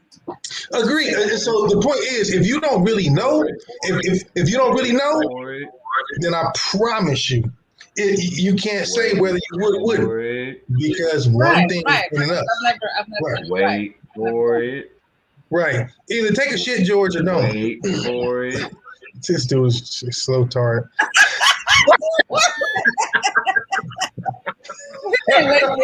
No. Wow. What in the heck? But that's the old school joint. Shelton, the Shelton vibrator. Is that a hair dryer? No, this is the Shelton vibrator. Like an hair dryer, motor with various attachments. That was considered medical equipment back in the day. What's the bulb on the right-hand side? But wait a minute, listen. Forget the eggs and shit. What the hell is up with that bulb? But listen. What is that? This is the first commercialized vibrator. It's called the Shelton's vibrator motor head with various attachments. With that, you don't need nothing else. It was made by General Electric in the early 20th century. Hey, listen, we'll make your washer, dryer, refrigerator, and we'll make your woman. But I'm saying all that to say, I get the point if you talk about, you don't want something to replace an actual member. But we're talking about all the good stuff in and around. Let me put it like this. The best thing they ever made. Yeah, it's not a substitute. So I get that's why I was trying to tell Crystal, it ain't a substitute, honey, because I promise you, nothing substitutes for the real thing. But if you get somebody like, yo, I brought my own pieces to the game, I brought my like that's different because you're like, yo, dude is trying to get like. It's one thing to do your normal, but then you're like, yeah, we're going to throw some extra add up in there. Next thing you know, your toes curling, you're speaking languages you didn't know, and it has nothing to do with whether or not, he's just doing the, Right. So that's why, because I think so many people, we automatically assume that it's going to be penetration. And I think my understanding is that that's not what most women want. You don't want something artificial. It's intrusive. But listen, if you're going in all in the round and you got the right vibratory frequency, the party don't start till I walk in. So that's what that is. that's I'm trying to told you.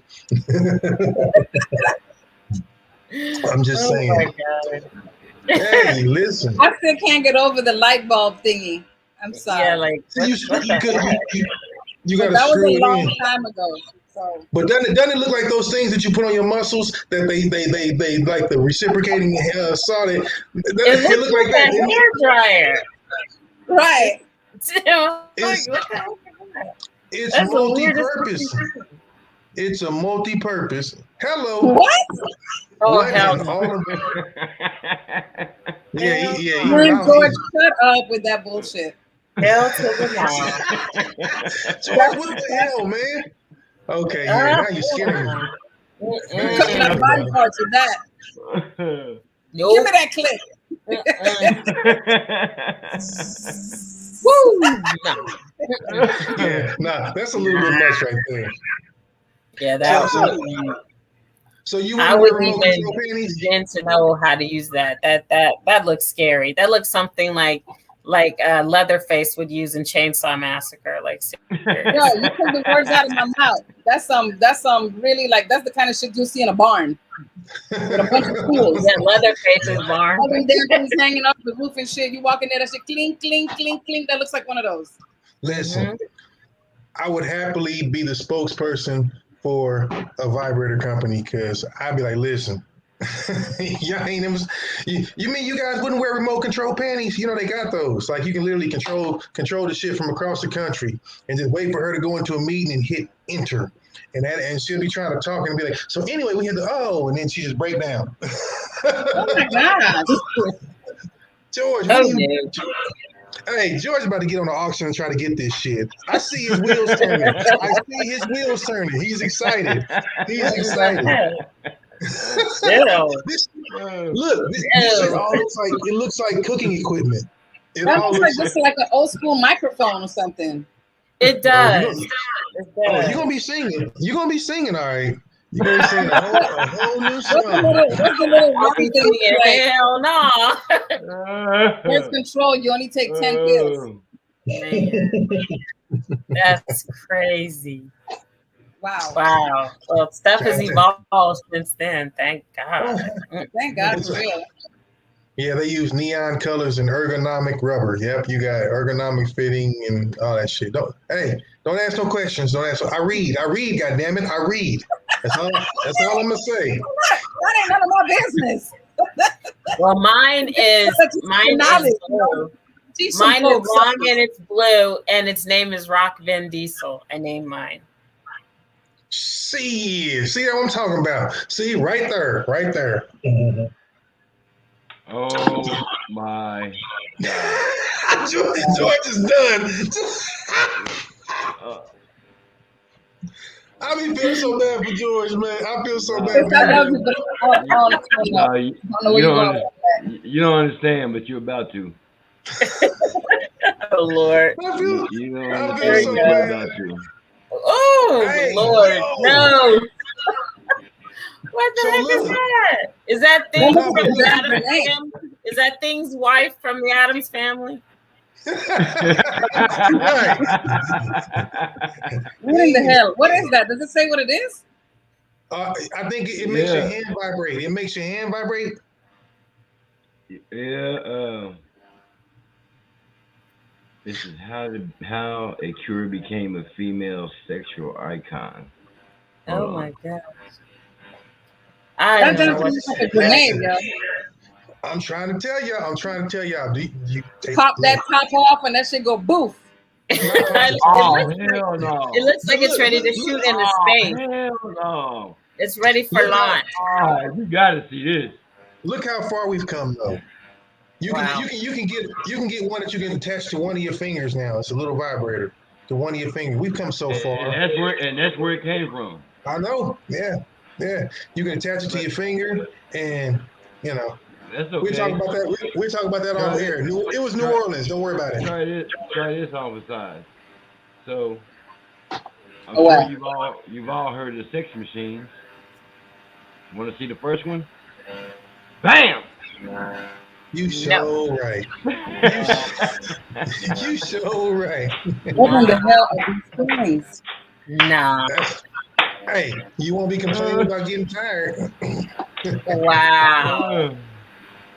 Look at all that hardware on there, boy. It's steam powered. Wow. It's got a knob on the side of it. See the knob over there? It looks like something's got to be wired somehow. No, it's powered by steam. It's economic and it's friendly. It's earth friendly. Wow. Look. We went from that to now they got attachments you can just put on the end of your saw. That's what's. Listen, do you know, dog? I know you got one too. Terrible. That's a horrible idea. That's a horrible idea. Wow. Just, if they don't take watch batteries, you don't want them. Wow. So much for the after party. Broaden your horizons. Just wow. Oh, wow. Hey, who knew? Who knew? Wow. I can't even fathom that one. I know I'm in trouble. I can't even fathom that one. Yeah, well. Just wow. So you guys, you wouldn't trust your man with a remote control? No. I might. Yeah, moving forward. Mimi said, you know what? Now that I think about it, maybe. You be in the middle of the show we doing tonight and be like, oh shit, hold on, y'all. Just maybe. I'm trying to tell you. My cruise time, I'm gonna be like, on a second note. Never know. You never know. That's what's up. That's funny. See, you can't be squeamish now. See, once you get to that other part. So are you telling me you gonna run if your man you come in the bedroom and he come at you with this? So little pink. Oh my goodness. Oh Jesus. Look now the way you just, because I know you got them. I know you got that tool. If you know how those operate, if somebody needs that, dog, we ain't got nothing to talk about. That shit go like 100 miles an hour. We ain't got shit to talk about. That's a song. All I can say is unless you can crank up a motor in your head, you ain't fooling with that. That's some hillbilly shit right there. I wasn't able to make it to the store, baby. But check this out. Let me get the toolbox. Whatever. That's just crazy. People think of everything. Hey, you can think of it, it's been thought of. Trust me. Oh yes, I'm sure. With all this knowledge I got tonight. Man, it's been a great night, guys.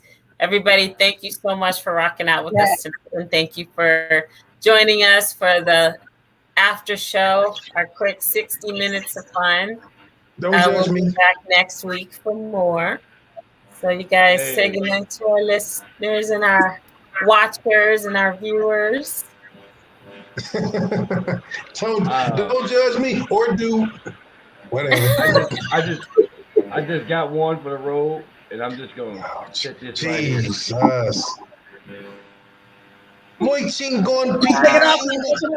it off now.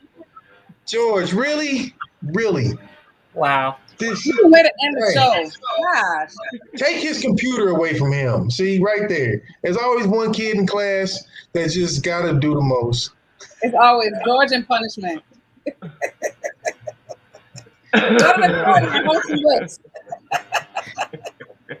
Listen, it's their family, Mimi. It's something about their family's messed up, and can't you tell some shit be going on? So that's what it is. I realize now, they One love, see you guys next week. It's been nice. Y'all be at. I got shit to do tomorrow. Crystal, just put up the deuces, mama. Right, yeah, she can't even show no do. She's stuck. Y'all take care.